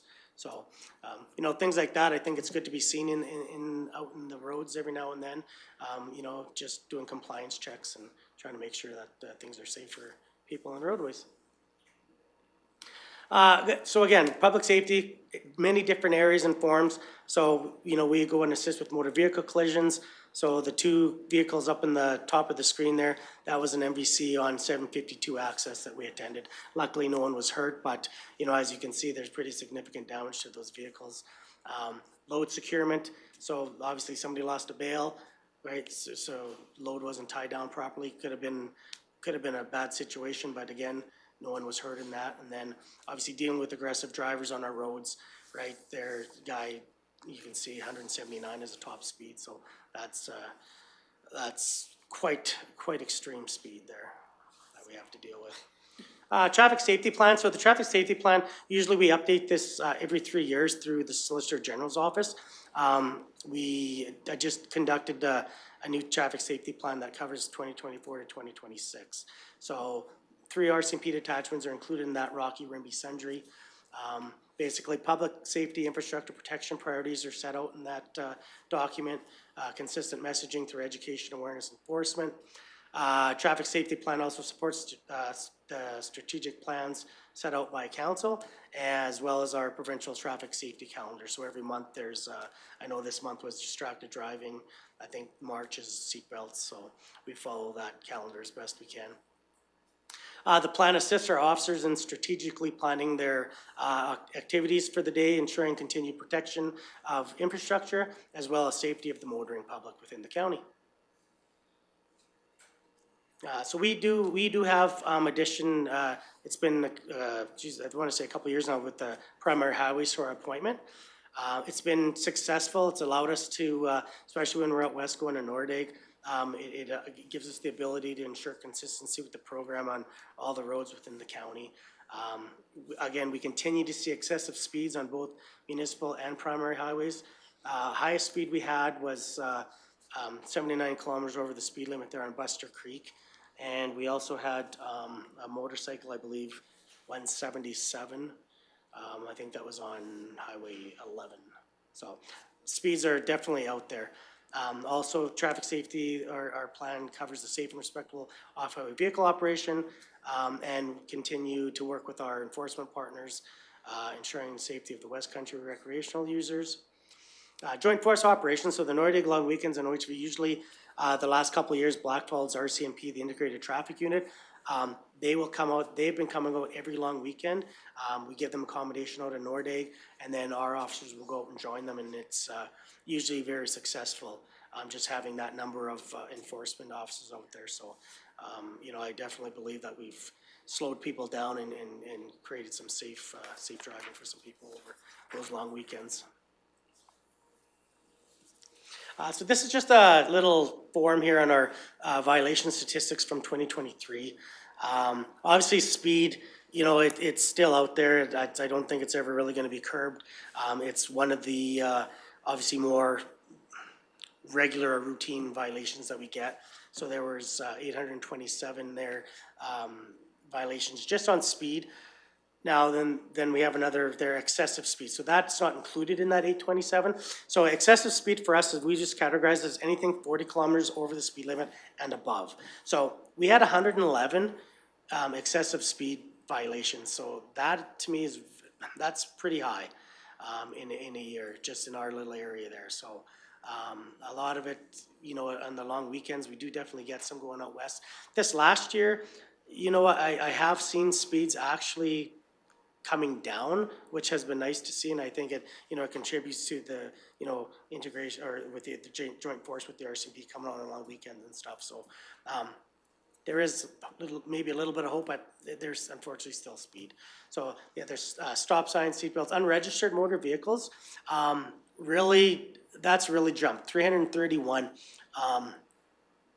I think unfortunately, without you know, and I know this is out of our control, but without the reminders coming out, I know I get a lot of people on the road that don't even there's people that don't realize that they still have to register motor vehicles. They, I'll come up to them and they're like, well, I thought they got rid of that. They don't, you know, they're just miscommunication, not understanding how, just because the notices haven't been sent and, you know, and there's been issues also with auto renewal and not being happening. So yeah, it's jumped very high though, but hopefully that number can go down. No insurances, we had 14, suspended drivers, there are 13. So off-highway vehicles, we only had 9 violations, but unfortunately 7 of those were no helmets. I'd like to contribute that low number though to just what the work we've been doing over the past, you know, 10 years or so, and continue to do out west, that when we are going out on our OHV patrols, we are finding large groups being compliant. So it is nice to see. But not having a helmet obviously is concerning, because that's, you know, if you roll a vehicle or an OHV with that, that's where you're going to have some major injuries and possibly fatalities. Careless driving, passing emergency vehicles and distracted driving, liquors, we've kind of lumped all those together. It's rather low. There is only 8 violations for that year. We had 1 fail to stop for peace officer and then passing emergency vehicles. There were 3 charges laid. Those 3 charges though were based on a long weekend. It's hard to do when, you know, if you're on a solo patrol, right, there's nobody else. So obviously on a long weekend, there's lots of vehicles, there's more emergency vehicles. So that just happened to be, you know, kind of right time, right spot where somebody was passing an emergency vehicle at regular highway speed. Overloads, again, 102. Commercial vehicle, the violations are 35. So that would be things like maybe not maintaining your logbook or your vehicle inspection. So not producing that or not even completing one. So those would be those kind of violations, or, you know, equipment violations and stuff, securing loads. Warnings, so the 54 warnings, so that looks like a low number. However, those would be written warnings. And I guess unfortunately for us on the road, when we come up to a vehicle and they don't have their registration, insurance, or they can't produce those documents, we like to give them time to produce it. So for example, myself, if I'm stopping someone and they don't have those documents, I'll say, you know what, if you can get a hold of someone, get a picture on a phone, I'll take a look when I come back up, just to, you know, they have somewhere to be, and, you know, I don't want to tie them up. So rather than go back to my vehicle and print off a bunch of paper, we'll come up, probably 50% of the time people have the document. But I'm not going to go back to the vehicle and issue a written warning and just waste their time. So we do give a lot of verbal warnings on the road. You know, you could probably bump those warnings well up to the probably 150, 200 mark just on verbal warnings alone. So that's why that number looks a little bit low, but definitely warnings and education on the road is definitely part of our role out there. Just little pie charts here, so 23 statistics. So on the top left there, that we had 382 files last year. And it's just kind of broken down onto what the files were contributed to. So you can see the biggest part of the pie, infrastructure, public safety, and traffic. So obviously in the summer, we get a lot of dust control complaints when there's truck hauls going. So that would be a majority in the summer. Dust is definitely one of the areas that we see over and over year after year. You know, on road use agreements, truck hauls, they are to be watering the road prior to any haul commencing for the day. We don't always see that, but again, you know, we go out there, we'll, you know, if it's really bad, we stop it, make sure a water truck comes out.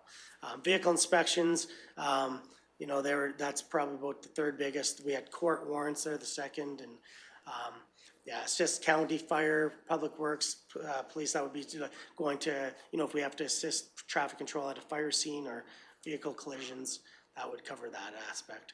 And then the bottom screen there just kind of breaks down pie chart of the violation tickets just on the chart that we just went over there. So as you can see, speed's obviously the biggest part of the pie. That's one of the violations that are most prevalent. So yeah, that's what those slides represented there. Education. So obviously education is also a big part of our role in the community. You know, rural crime reduction, being visible out in the roads, you know, just that can be a deterrent for crime reduction.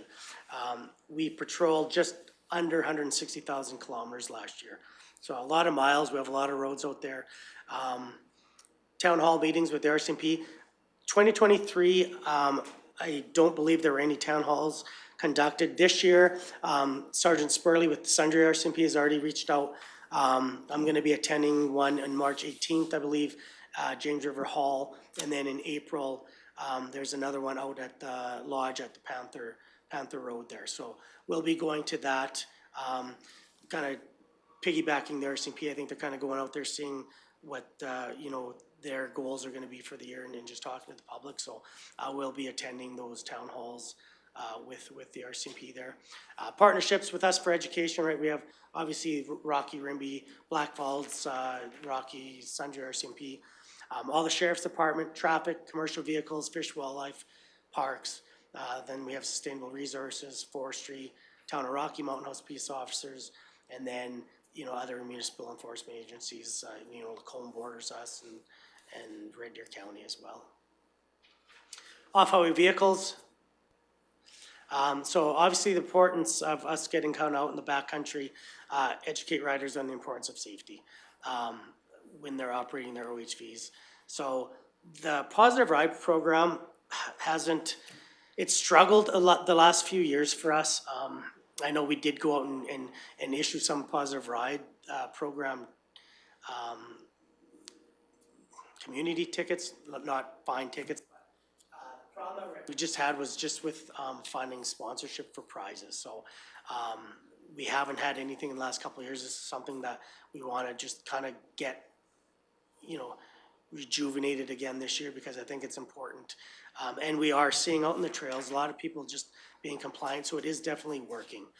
You know, people will just see us and stop in and, you know, they want tickets, or not tickets, but little stickers for long weekends. And so it's really good, and just teaching people how to respect the land. And I know this has been adopted by the municipality. So just, it's one of the programs that we want to try and revamp this year, 100%.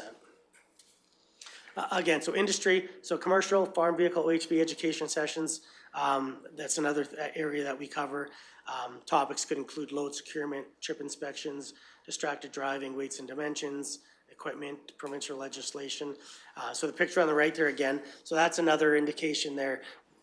You can see how the load is significantly over the top of the rails. Even though he's got it tarped, there's still a real good hump on that vehicle. So, you know, things like that, we're going to pull over and just check weights and make sure they're just compliant with our roads.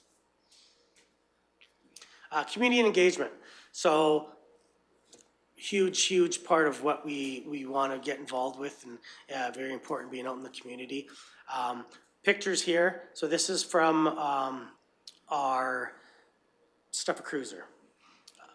For this event, we raised $4,600 and 3,654 pounds of food. So that went to the local food banks. They put a price per pound on the food, so their total, basically how they kind of came to a number, $17,390 raised for the Stuffer Cruiser, and that was one day. So that was, you know, that just goes to show to the community as well. So the bottom picture is basically just some of a picture of some of the donations that were received that day. The report impaired boaters and report impaired riders. So that was just, you know, we kind of got in collaboration with the province there a few years ago just to get signs to put up at, with conservation and stuff, to put out at like Cow Lake and Crimson Lake and stuff, just, you know, educating people that, you know, it's important if there's that kind of violations going on to be reported. Long Weekend Task Force and JFOs, obviously we're involved in that every year. We're finding, you know, it used to be May Long Weekend, but it's honestly every long weekend. September's getting almost probably just as bad as the May Long Weekend. So it doesn't matter what long weekend it is now. It's you know, it's nice having that, you know, being involved with the May Long Weekend for so long though, because you can just kind of roll that over into every weekend. It doesn't matter what long weekend it is, but it's very important to have that officer presence out there. The CMAC and industry crime reduction, you know, we go to those meetings from time to time. I know that, you know, at the last one that I went to, they were talking about the copper wire theft and stuff, and just what industry's trying to do to reduce some of that, the crime, and what steps they're taking for that. Again, we talked about the Positive Ride program, Peace Officer Memorial Day, Stuffer Cruiser, these are the pictures here, Charity Check Stop, the Nordic Days, ATV Rally, you know, we try to get out there when that's happening. Ahsoka and axe throwing, so they have that, they've put that on every year. We're a little competition between the enforcement groups. Fire won the first year. I think they cheated, but it was, no, they probably didn't. The rest of us just weren't good enough. So yeah, it's just a fun little thing. We get all agencies together, and, you know, they keep scores, and they do it about a 3-week period. So they have a little lunch there, and you know, community members can come by. So things like that are fun. Construction contractor kickoff, right? We'll go to that meeting, talk to the contractors at the beginning of the year. That's when we'll go over, like, you know, load securement, overweights and stuff. And then also the Tim Hortons Cookie Small Day. So we just have some pictures of some of these events here on the following slides. So up at the top there, me and Ron there, Tim Hortons, making some small cookies. At the bottom there, so Irvin Frank from Sunchild, he was an addiction wellness worker. He contacted us last year to see if we could come out on the nation, just to do a presentation on kind of what our role is in the community. So it was a great opportunity to go out there and just kind of share and kind of build that partnership. So that's the bottom slide there, what that represents. And then we were also invited for the Truth and Reconciliation Day. So myself and Officer Cumberland went there, and that was really interesting and informative to be part of that process. Again, on this page, so there was the Rocky Charity Check Stop up at the top there. At the bottom, Caroline check. So Rocky, $6,800. Caroline was $3,400. And in Rocky, also 325 pounds of food. Not as much food, I don't think, was donated in Caroline, but, you know, for a couple hours, for 2 days, that's, you know, that just shows community involvement and just, you know, the community that we have. So it's nice being involved in that. And Councillor Graham, a shout out to you. I know you attended both of those, so that was nice seeing you out there.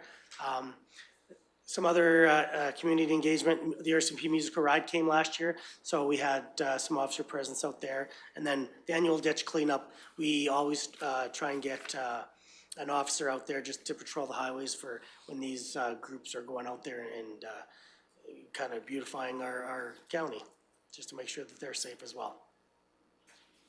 So in conclusion, so 2024 objectives, our objectives obviously don't change too much from year to year. Monitor, assist industry through education and mentoring, ensuring compliance and safety within our community. working with individuals and community groups, addressing local concerns that, get shared with us through training and information, conducting more proactive patrols and checks to assist with crime reduction. It might not seem like much, but out patrolling the gravel roads, county roads, and just being visible definitely can be a proactive help for that kind of crime. Ensuring our officer training needs are met, exceeding expectations as Solicitor General. So we do have our annual training coming up in April.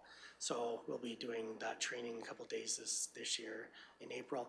Ensure transparency with the program, adjust the program to meet ever-changing needs within the community, and then also working with partner agencies, ensuring the safety of the public in our municipality and facilitate an effective safety program within the community, or the county. So yeah, partnering agencies is definitely a huge part of what we hopefully we can build on that even more this year. And yeah, just out there just trying to keep roads and people safe. That's it. Well, thank you very much for the presentation. Love the pictures involved. We all like to see graphics or pictures, photos that the wrongs and the goods kind of thing. So that puts a perspective on everything.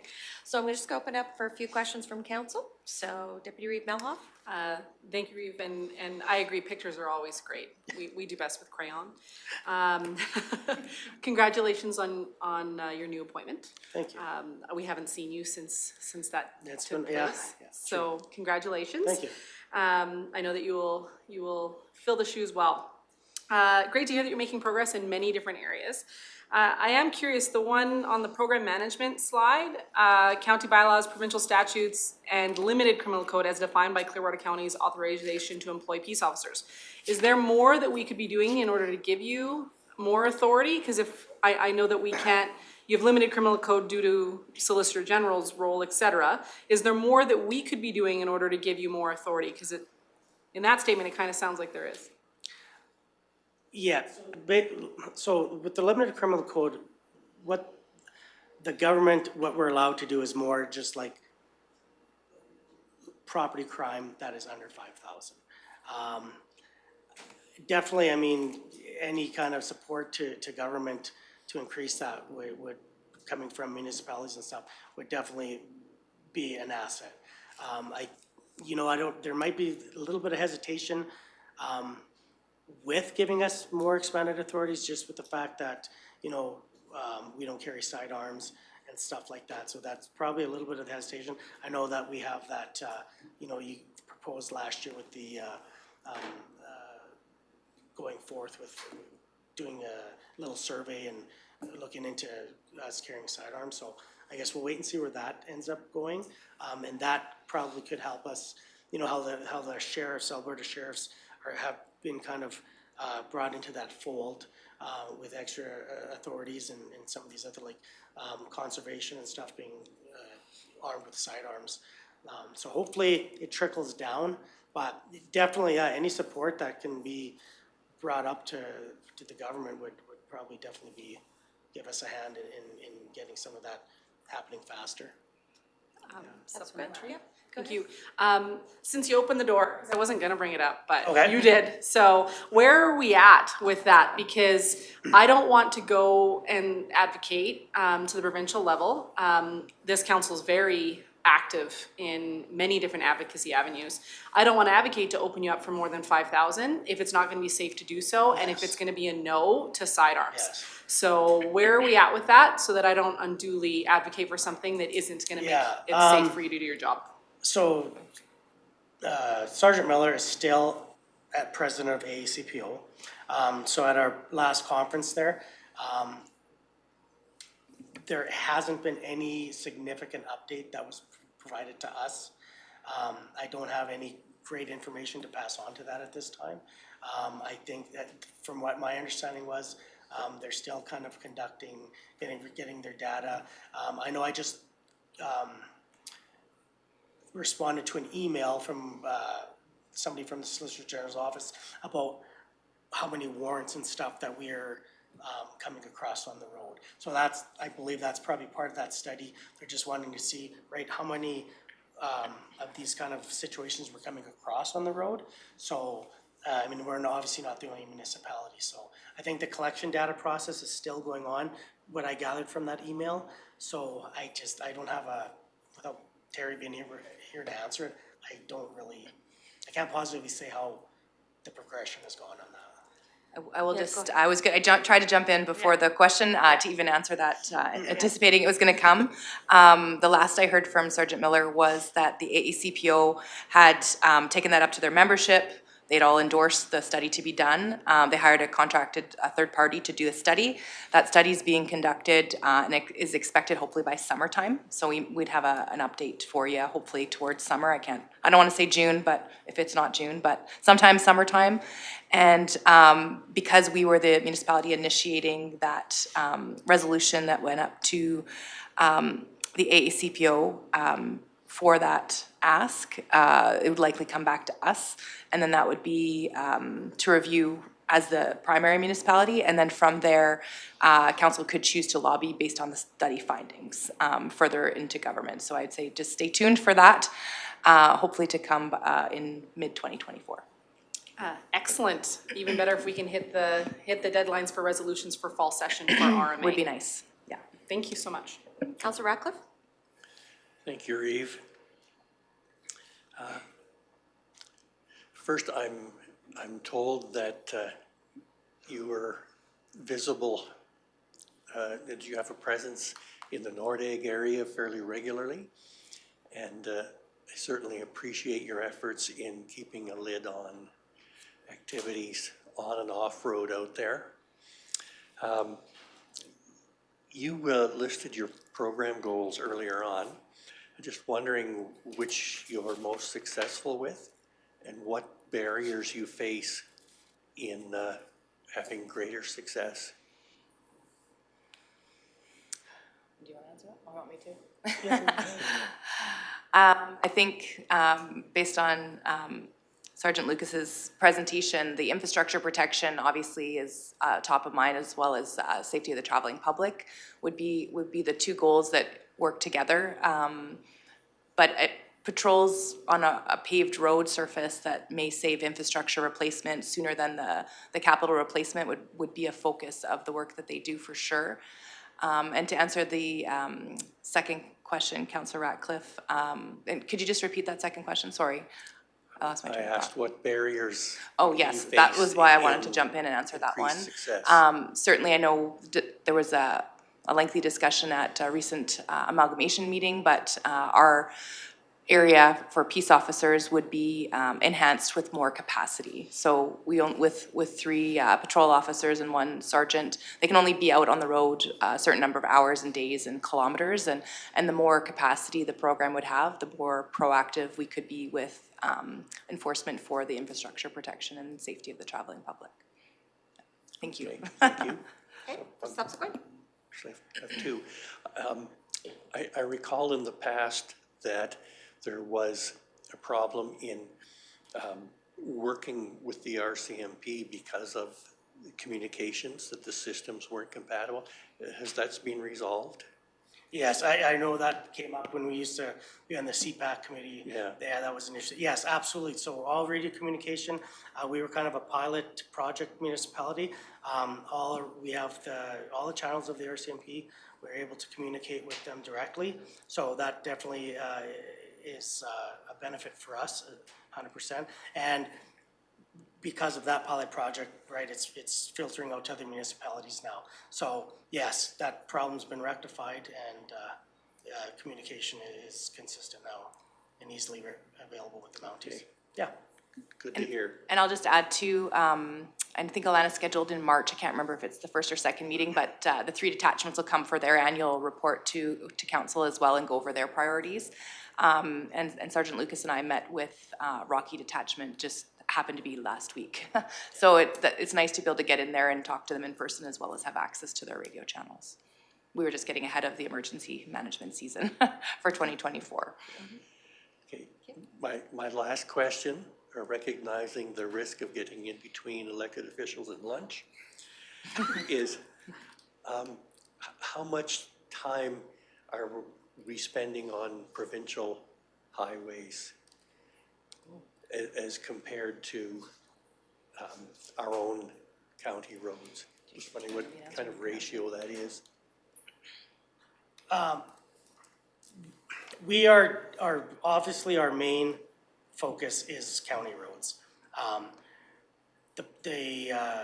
Being allowed to enforce on primary highways is nice when we're going from Rocky to Nordegg, right? Because that's when we would encounter high speeds that we couldn't enforce. So obviously, long weekends, right, we do focus on the Nordegg area a lot. So obviously, we're doing a lot of enforcement to Nordegg and back, right, going into little campground areas, Nordegg itself.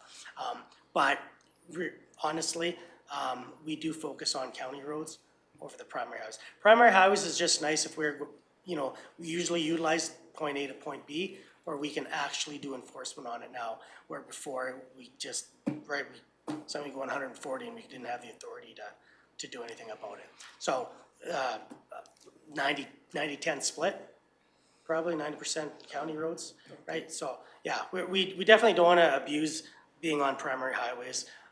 It's just there for if we're getting from, we can act on things that we see now, whereas before we just didn't have the authority.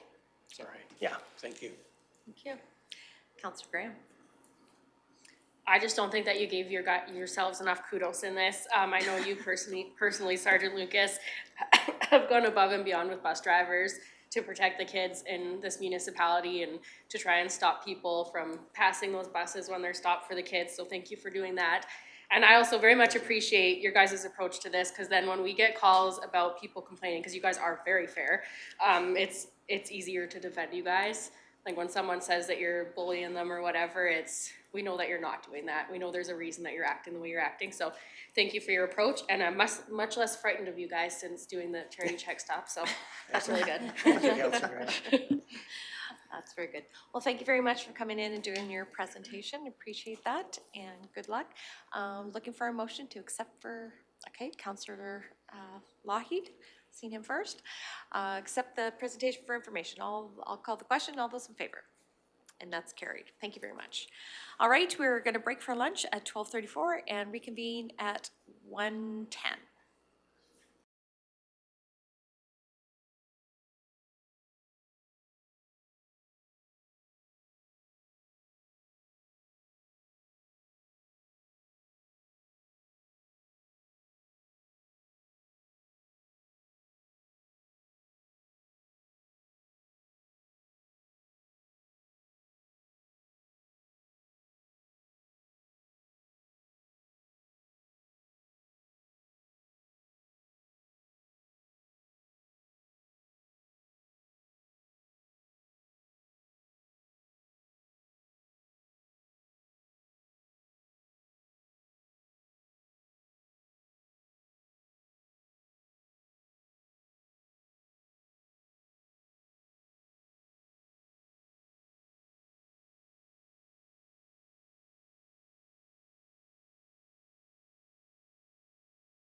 Welcome back to our, we're now finished lunch, and we are now on our report section of our agenda. We're at 7.1, the CEA report for today, February 27th. Turn it over to CEO Emmons.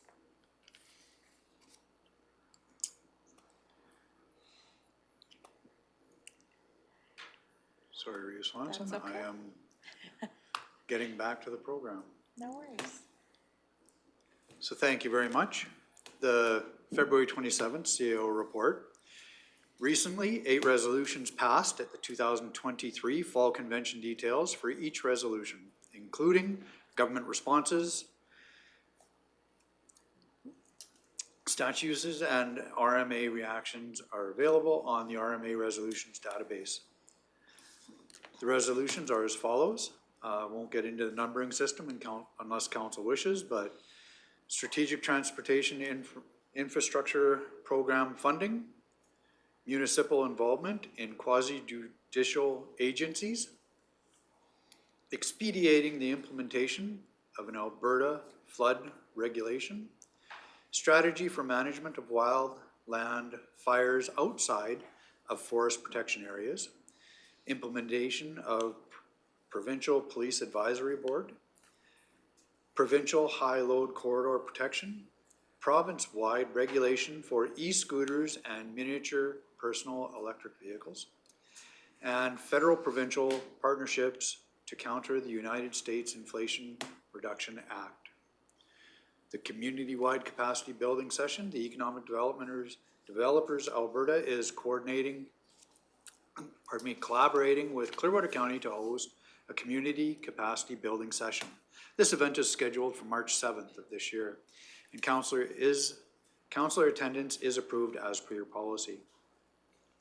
The session is focused on community economic development, teamwork, strategic understanding, and diverse partnerships are all essential for success, especially in rural areas where traditionally structures may be lacking. Clearwater County's Ag and Community Services Department is conducting a naming contest for the newly constructed recreation area in Lesaville. The contest is open exclusively to David Thompson High School students, as the recreation area is local to the area and will be regularly utilized by these students. The naming contest poster is attached for information.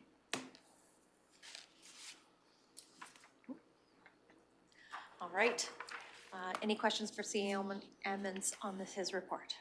Not looking for a motion. Oh, Councillor Ratcliffe. Thank you, Reeve. I'm excited about this community-wide capacity building session. I'm just wondering who the attendees will be. If we're hosting, is that just council? Is it town council, village council? Go ahead, Ms. McLean. Who can we expect to be there? Alana, yep. Thank you, Reeve. Yes, it will be county council, town council, and village council has also been invited. And the topics will be brought forward by the EDA as they are organizing the event. We're just helping support and then attending. Does that answer your question? Yes, thank you. In that case, I would make a motion to accept the CAO report as information. Thank you very much. Any other discussion? I'll call the question. All those in favor? And that's carried. Thank you. Moving on to 7.2, the capital project status update report for February 2024. Does council have any questions or comments in regards to the project? Deputy Reeve Melhoff. Thank you, Reeve. 3.2, the Lesaville community features. It was saying that this winter there'll be community engagement throughout the winter months, and then we'll be getting some feedback. Do we know when that's to commence? I know we got a big dump of snow, so we think it's still winter, but it won't be winter for long. It won't be. I can get those details, Deputy Reeve Melhoff. At this time, I don't have the exact schedule. Haven't been updated to that degree from infrastructure or communications, but can definitely reach out and get that for you. Thank you. I have And if you're subsequent, I have another one. Go ahead. I have another question regarding the Nordegg industrial subdivision. And I'm curious where we were at with maybe the land planning portion, for if we can look at rezoning that, if we've asked for permission, or for it not necessarily to be industrial in nature. CO Evans? So this project has already been tendered and extremely difficult to unroll at this stage. Adjacent an existing industrial park, not a complementary use. Back when we originally opened that up, I fought this tooth and nail because I absolutely believe the views, the vista out there is $1 million in itself. Given the water issues out there, the lack of, and the current use, I haven't personally reached out to the province since that day, but it would be extremely difficult, Deputy Reeve, to unroll this as construction's already underway, not designed for it, never was. It's kind of a great idea that's too late. Fought that fight and we lost back in the day. Sorry, fair enough. It's just with them changing with the Alberta tourism groups and us making us a tourism destination, etc. I think that we'll need to have land available to accommodate that, and it's not necessarily going to fit in the historic commercial district. Like, there's some things that just don't fit in that bubble, but also do not fit in an industrial lot. And I agree wholeheartedly, it is the best view in Nordegg is off the trunk road. Like, it's absolutely stunning, and it feels like a shame to me to have it be an industrial. I know that industrial is important, but it feels like a shame to have it be an industrial lot. Totally agree. As previously stated, for those reasons only, if it wasn't for the fact that that cart is so far away from the barn now, I believe it would be worth meetings and advocating. But the phases have been previously done. This one's already tendered and put out and dirt moving for this one. It's just basically committed. And if I may give council some history, it was actually a bit of a hole in the Nordegg development plan back in the day. If you've looked carefully, there is a lack of industrial area available in the hamlet.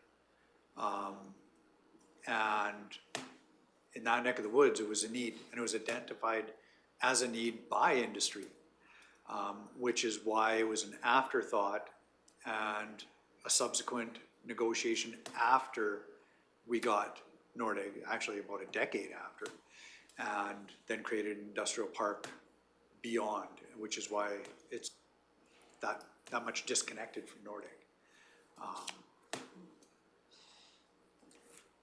Yeah, I wholeheartedly agree with you, Deputy Reeve Melhoff, in regards to the views up there. But I would also offer, if it's an important feature that the, Travel Alberta has been out there extensively. We know our own MLA has been out there extensively, and if the province is leading towards that, let's let the province put the money in, let them get the engineers and do the scouting and everything else, and use their own property to turn that over. So to me, it's like, we're not against it. We can tell them we're not against them doing something, but understand that this is going to be on their backs. It's not going to be on the county's backs. That's the way I would put it forward to them. But doesn't mean that we can't discuss the possibilities out there. I think that's lobby those ideas, because it would just be a handhold to what we have existing out there. Go ahead, CEO Emmons. I don't want it to resonate negatively with Deputy Reeve Melhoff. All is not lost. We have pushed the boundaries. I hate saying that publicly. But with the staff housing accommodations and things like that, staff is going to talk to the province about even pushing those boundaries a little bit further. And if there's opportunities beyond, Absolutely enter into those negotiations where if you have a business and industry, housing to the back, something of that nature, that could be a blended. But strictly residential, even from a land use perspective, would be difficult. All right. Councillor Ratcliffe? Since we're on that topic, I'm just wondering where we are on being able to get a meeting with the appropriate ministers, 5 or 6 of them, to be able to discuss further the nodes, the development nodes. Go ahead, Mr. Emmons. So we're simply waiting on replies back from the province. Clearwater County staff has done their work. The area structure plans have been drafted, submitted into the province for appropriate review. When that review process is completed and we get their comments back, then we can engage in the next steps, which is public meetings and things of that nature to carry on the process. As we go through that process, then it will be engaging with the province. And I'm gonna say this is going to have a successful outcome to where we actually make application for land. And that's gonna be the discerning point where it'll come back to this table as to here's what the province is looking for monetary compensation and where that fits in council's priorities. So at this point then, we're waiting for the province to go through their process. Absolutely. Okay, thank you. Since we're on that same topic before, and we have Director Haggart here, I'd like to ask her a question in regards to the historical commercial core lots. Has there been any interest thus far? Is the phone been ringing, or is people waiting? Thank you, Reeve Swanson. We have not had any offers on any of the vacant lots in the historic commercial core as of yet. I understand the realtor gets inquiries, but until there's an offer made on a parcel, we haven't had 0 offers. Okay, thank you. Deputy Reeve Melloff? Thank you, Reeve. Is there an opportunity for us to provide some type of an incentive on those lots? I think in terms of tax incentive, that would be a broader discussion we'd have to bring back to council to approve, certainly, because those lots have been priced with a council motion. But I do understand that there is opportunity for different types of incentives, but I don't think that they can be reasonably applied to specific lots. I think it would have to be across Clearwater County, not just in Nordegg. But yeah, that would be, if that was council's wishes, we'd bring back more information on how that process works, what the options are at a future council meeting. Thank you. Sorry. Yeah, go ahead. How long have we had stuff out to the province as far as those nodes for their referral? When do we send a follow-up phone call, email, smoke signal in order to say, hey, we're waiting and we need to be able to strategically plan? So the province received those area structure plan draft documents from planning back in December, and meeting at that time. And now the province has an internal working group that's meeting weekly, from my understanding. And the last correspondence we had, I just pulled it up while we were talking, was the 12th of February. So they've been back in touch with us in the last few weeks. They're still working through it. So. And it's a multi-department effort to review them. So I think that's a positive that it's not sitting on the side of a desk. Oh, absolutely. Yeah. That's hugely positive. I was very much worried that it would email into the No, provincial abyss. we've had several meetings with different departments of government, and then now it's in their world. So they have actually a Word document. They're doing, track changes type of thing. So. Excellent. You'll let us know when we need to step in You bet. and advocate on behalf of the community. Right. Once we know more, we'll definitely update council. Thank you. I had one other question go ahead. regarding the capital. The Nordegg to Rocky Trail, no? Okay, I was like, we're not asking questions about that. It said that construction will commence again in the spring. Does that mean we were the lucky recipients of some more funding in order to actually build that trail out? Follow-up to come later, maybe. Just because the last I heard, because we were advocating on that bridge this fall to have that funding extended to us in order to continue build out. When I saw it in the capital update, I was like, excellent, maybe we received funding for that said build out. So I was, good news story, but Mr. maybe Hanson. not. Director Hanson. I just want to add that, so the portion that we've included in the capital projects report is Public Works Infrastructure's support for the program, which is actually a small piece that's left. I guess it's straight east of Misty Valley into Baker Street and then slightly beyond. And then I believe Mr. Emmons will get the clarification from Matt.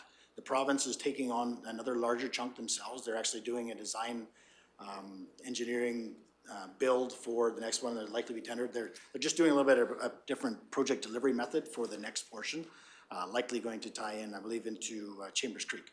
So, but the best, most accurate information we'll get from Mr. Matt Martinson, which Rick will inquire into him, and he can provide a more thorough update on what the provincial plan is there, because I know that they were looking at taking on some of that themselves. Thank you for the update. I know that we had heavily advocated that we continue to do that work because we can be significantly more nimble than the province. So I was really hoping that that update on here was more nimble and we can continue doing it, but maybe not. We'll provide a better update. Okay, I appreciate it. Councilor Ratcliffe? Agree. Regarding the Stewart Street and Highway 11 intersection, rumor is that Alberta Transportation is looking at doing some work on the bridge there on Shunda Creek, and there's opportunity for collaboration or at least working together to get something better. Do you have any update on the status of that? Yeah. So currently, our engineers are actually doing the data collection and creating the recommendations for site improvement there.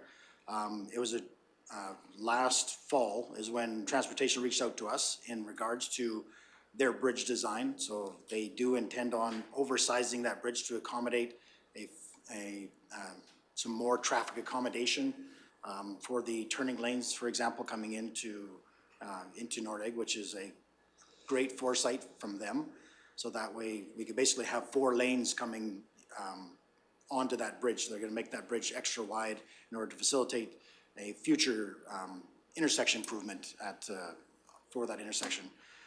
There again, for our team right now is still in the data collection and report writing stage there for the exact location of a proposed possible future location of that intersection. If we can move it farther west, is it feasible? Are we going to gain much benefit from sight lines, as well as considering the future alignment for the Shunda access to the north? So that work is in process, and we're hoping to have those reports there likely not till late summer. Okay, thank you, because my next question is about quarry exit there, and I see you're working on options there as well. So. Yeah, the Quarry Road, the second access, we've made application to the province for a grant in that regard. We're hoping to hear sometime. March is gone, so I was told last that we'd usually hear in March, but March is gone, so February's gone. So yeah, you're right. I'm sorry, I'm a month ahead. I apologize.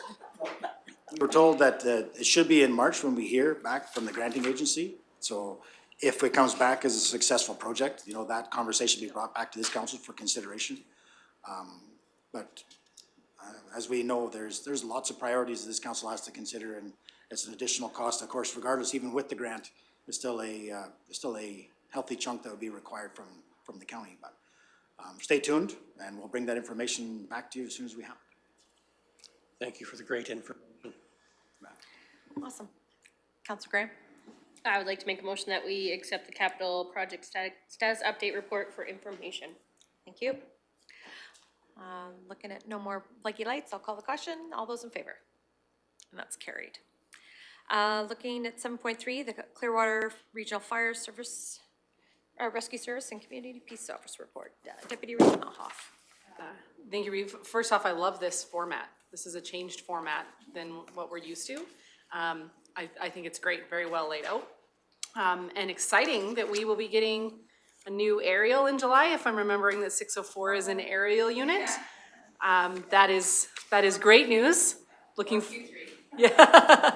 forward to maybe an invite to come out and see that truck along with our town partners there. And the WUI elected officials course that the team has been working on is out for AEMA for approvals or for finalization. Is RMA and AM been included in that, or EOEP for the actual official elected officials courses that we are sent to? Like, I'm just curious. This is the first time I've heard of it, so. Oh, okay. I want to learn more about it. That is a good question, Councillor Melhoff. The way it was administered, so this is a new curriculum for something that they did previously. So what was done previously, the elected officials course was delivered by those that are WUEM trained. That's something that they could certainly look into, but it has to start with the grant holder, which is AEMA. And I think it's been delivered similar to other training opportunities through AEMA, but maybe that's an opportunity for partnership, and I'll pass that message along to the team and see if they can feed it up the chain. Yeah, that would be great, because I know that they're looking for some changes in the EOEP courses, because there's people like our Reeve that completed it last year, the onslaught of courses, and it'd be nice for them to have a few other ones to get to choose from at all of our different conferences. So I think that'd be a great opportunity for Clearwater to help in that respect as well. And congratulations to all the people that received the awards that are listed here as well. Yeah. Any further comments, discussion in regards to the Fire Rescue Services report? Not looking for a motion to adopt. Okay, Deputy Reeve Melhoff. I'll call the question. All those in favor? That's carried. Thank you. 7.4, Rocky Mountain House RCMP, the Provincial Community Q3 report. Any comments, questions? Motion to receive for information from Deputy Reeve Melhoff. I'll call the question. All those in favor? Well, that's carried. Thank you. Verbal council reports. Starting to my far right, I'll start with Councillor Graham. All right. So we know after our last council meeting, we had our first land use bylaw council steering committee meeting. I haven't seen the email come from that yet, so maybe I won't talk about what we kind of were talking about there, because the PA Public Advisory Committee should probably hear about it first. I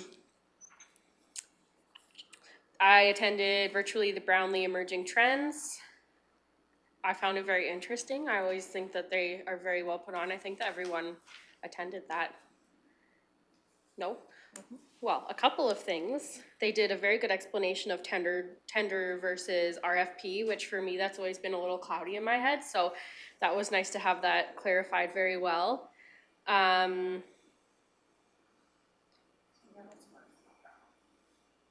I did Brownlee. Yep. I didn't go to Brownlee. They did it too. A different one, yeah. I did the virtual one.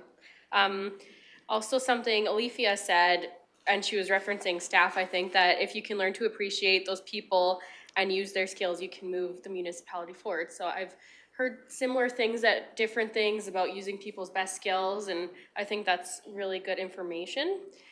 I attended the Rocky Community Learning Center meeting, and some really exciting news there. There's a gentleman from Australia who is traveling and going to different places that provide education, and he requested to come to Rocky to talk to the Rocky Community Learning Center. He's interested in Indigenous communities, and I think this just demonstrates the wonderful work that Rocky Learning Center is doing to be noticed globally, to have a request to be spoken to. So yeah, if our second April meeting is short, I can go to that, so we'll see how that goes. I'm not counting on it. Some interesting information too, the GED is changing to something called CAEC, C-A-E-C, and there's some challenges kind of expected with coming from this, because it's only online. So obviously there are a lot of people who are challenged with technology, so that could be challenging for them. So they're looking into some workarounds for those people, but those workarounds also have challenges, so we'll see how that goes. Some good news, the LPN program here is full, and the healthcare aid only, well, this one's not as good, but the healthcare aid only has one person signed up, so that's awesome that the LPN program is full. And they did some mock interviews at David Thompson, which I think it's great that they're out in the community doing that. And that concludes what I have for that. I attended the community address with Deputy Reeve Melhoff, Reeve Swanson, and I think I saw Councillor Northcott there. Yeah. Okay. Came late. And Reeve Swanson did a wonderful job of presenting our community address. I don't know what it's actually called. She did a wonderful job. It's always exciting to hear everything that's going on and to have representation from Cape there as well with Tracy Gardner. I was asked by Rocky Community Learning Center to join their post-secondary advisory committee. So I went to the first meeting for that. A lot of the same from the Rocky Learning Center. They're working really hard to bring more healthcare programs here. And hopefully the hope there is that people who get an education here will love it and stay and work with our healthcare system. And there is also going to be a Campus Alberta Central open house on April 18th. There's a presentation at noon, which is, I think, kind of catered to the students.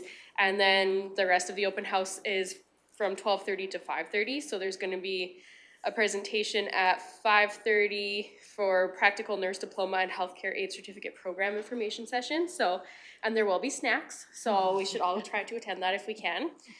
I, on behalf of Councillor Radcliffe, attended the Rocky Rec Board meeting. Not a ton there. I guess Councillor Radcliffe can expect an email for trying to book a date for mid-March to go through the Recreation Master Plan. So the board is going to go through that plan and see if they need to change anything or that's good where it's at. And some good numbers that I wanted to share with you guys. So the 2023 recreation membership, there were 19,901 check-in scans. They sold 104 10-time drop-ins. They sold 46 family annual memberships and 46 normal annual memberships, 960 monthly memberships, 120 special 4-month for the price of 3 memberships, 22 free 75 plus memberships, 9, I don't know what this stands for, but 9 Ukrainian CUAET, it's an acronym. So I don't know what that stands for. 3-month recreation memberships. Prescription to get active was redeemed 42 free 1-month recreation memberships, resulting in 201 visits and 16 additional passes sold. And Alberta Health Services supervised exercise ran 3 times in the winter, spring, and fall, and there were 12 participants per session. And then paid administration, there was 2,021 fitness center drop-ins, 1,601 skating, 298 daily sport drop-ins, or drop-in sports, 195 Ken Alto Play Center, and 164 showers. So, and then fitness classes, there were 4 different instructors, 175 fitness class paid drop-ins, 230 paid fitness class registrations, and the Ken Alto Play Center had 44 rentals, and the meeting room had 353. So those are good information. I was excited to see those numbers so we can kind of wrap our heads around how busy that is.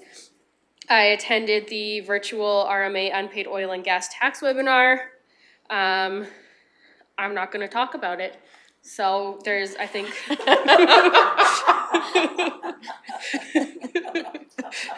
there will be things coming in the future about this. And finally, I was asked to attend the Withrow community meeting. Withrow Community Association meeting last night. It's always an exciting meeting to go to. It's like a really good group of people there. I really enjoyed it. A couple of things from that, they did a renovation in their church to expand their foyer, and it looks very lovely. They did a wonderful job of it, and they're also extremely happy with their snow removal. So I think that's Will's area, so shout out to Will for doing a good job, or whoever's doing the snow removal there. And that concludes my lengthy report. Thank you very much. Any questions for Councillor Graham?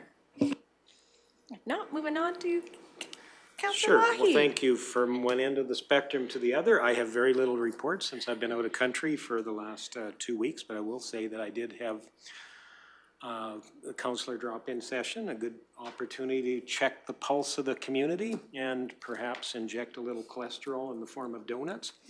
Anyway, it was a good opportunity, and I've had a chance to recharge and look forward to the upcoming activities of council over the next months. So with that, I'll pass it back to the Reeve. Awesome, thank you. And thank you, Minnie Mickey. Right? Awesome. Deputy Reeve Melhoff. Thank you, Eve. Great that you were able to get a little bit of a break. That's awesome. Looking forward to hearing all about it. I'm going to try my best to not overlap some of the stuff that Councillor Graham brought up. Municipal Planning Commission toured a number of sites on MPC Day. It's always a great day because being out in the community, I think, is truly invaluable for that group. And it's great that Clearwater County endorses that happening, because I know many municipalities don't actually tour their permits or land use amendments, et cetera. And I really think that it's a very valuable thing. I did the Reynolds Mirth Farmer Law Seminar. That's why I was confused, because they did a whole presentation on tendering and RFPs. So I was like, you mean Reynolds Mirth? Fascinating to learn the difference between tendering a project and request for proposal. And things to watch for as governance officials when we're reading tenders and RFPs. So I think that'll be really good. They also did a big presentation on fortified and surveilled properties and how you can change your land use bylaw. And since we're writing our land use bylaw right now, I thought it would be appropriate that we look into particularly the fortified properties and how the safety of your community and emergency access can be impeded by having these fortified properties, and how you can make sure that your land use bylaw doesn't make it easier for those properties to actually exist.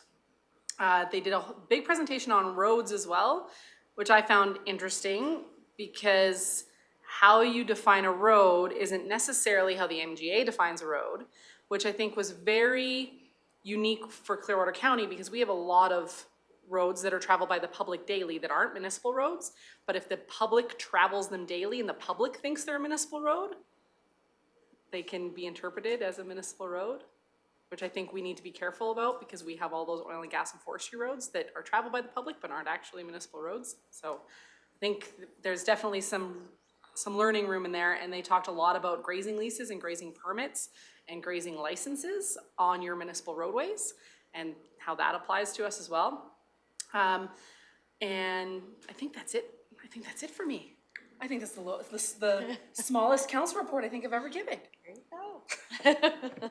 Any comments or questions for Councillor or Deputy Reeve Melhoff? No. Moving on. Councillor Ratcliffe.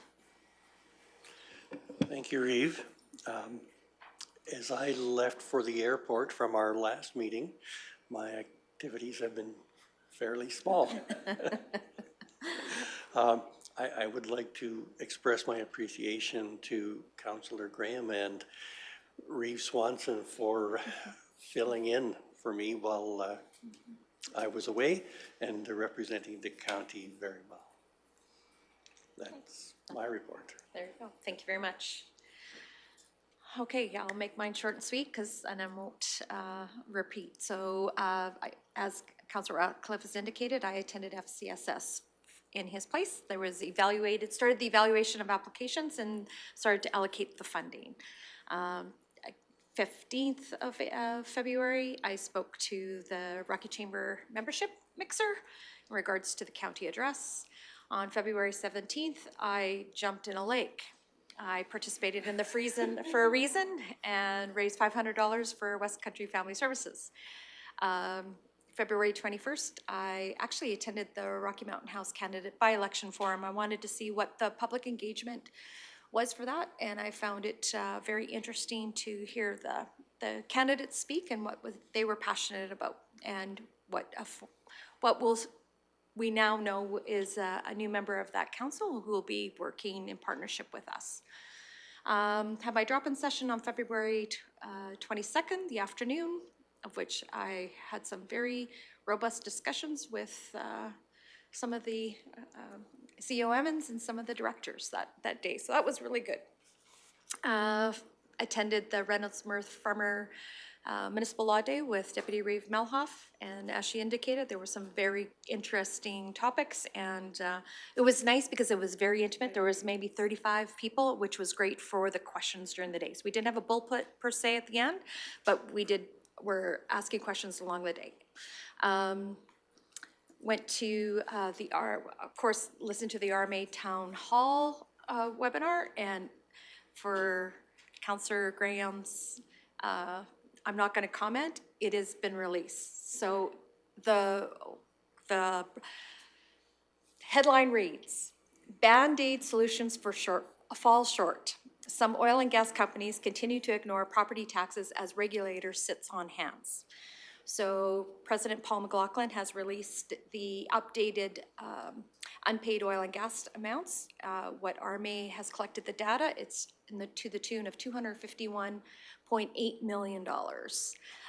This is their 6th year of doing that survey, and unfortunately, as quoted here, is that a small number of oil and gas companies operating in Alberta continue to ignore their legal obligation to pay municipal property taxes. And I won't get into any of the details.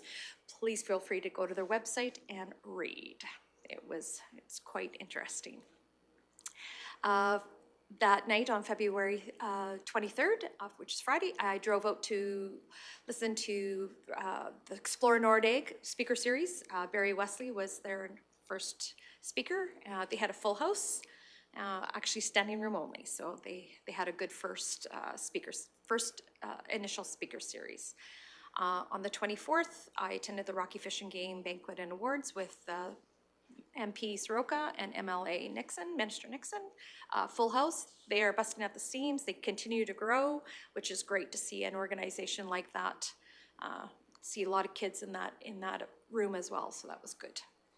And then on the 25th, Councillor Graham and I judged the 4-H speaking in Leslieville, and I have to say they were very good little speakers.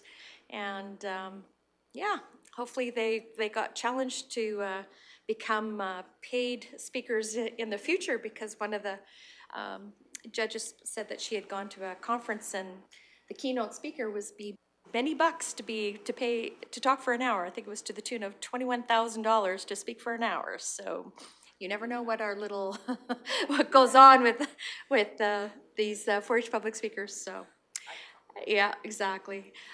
So I just want to also make known we've been getting some interesting emails, and the one interesting email I would like to make public is that Cyberra has now started a website called Skills Up. When you go to that website, you can put in, take their quiz of all the different things. This is made for high school students and right up to whatever. And you answer a 60-question questionnaire, and it gives you the occupations that would fit what interests you.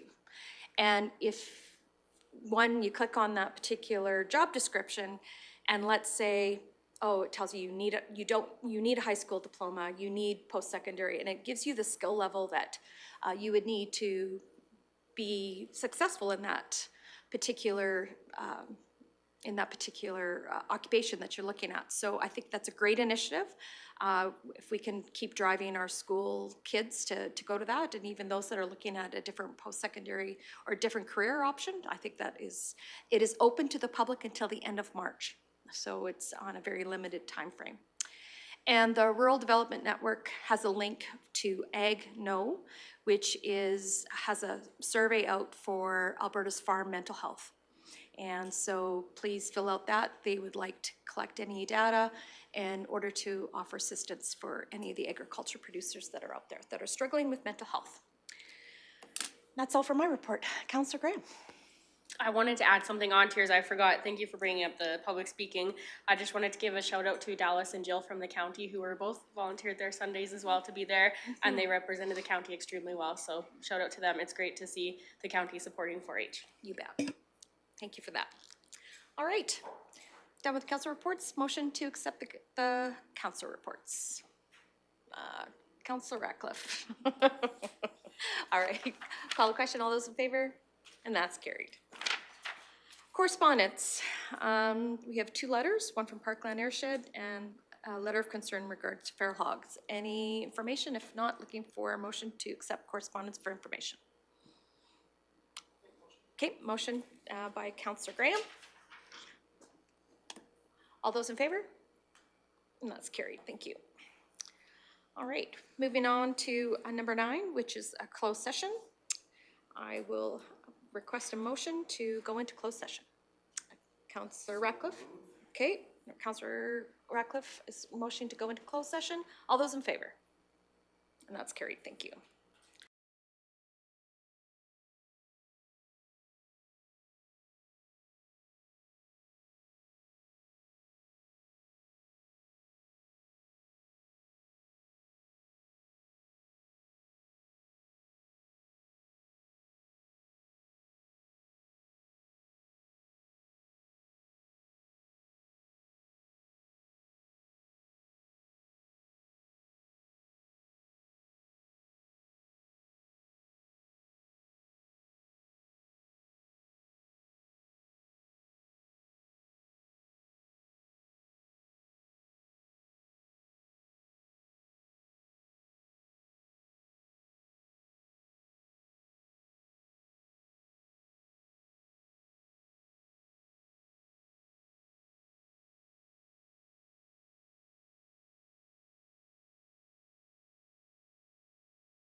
Oh. Interesting. Yeah. Nixon just called, he is going to.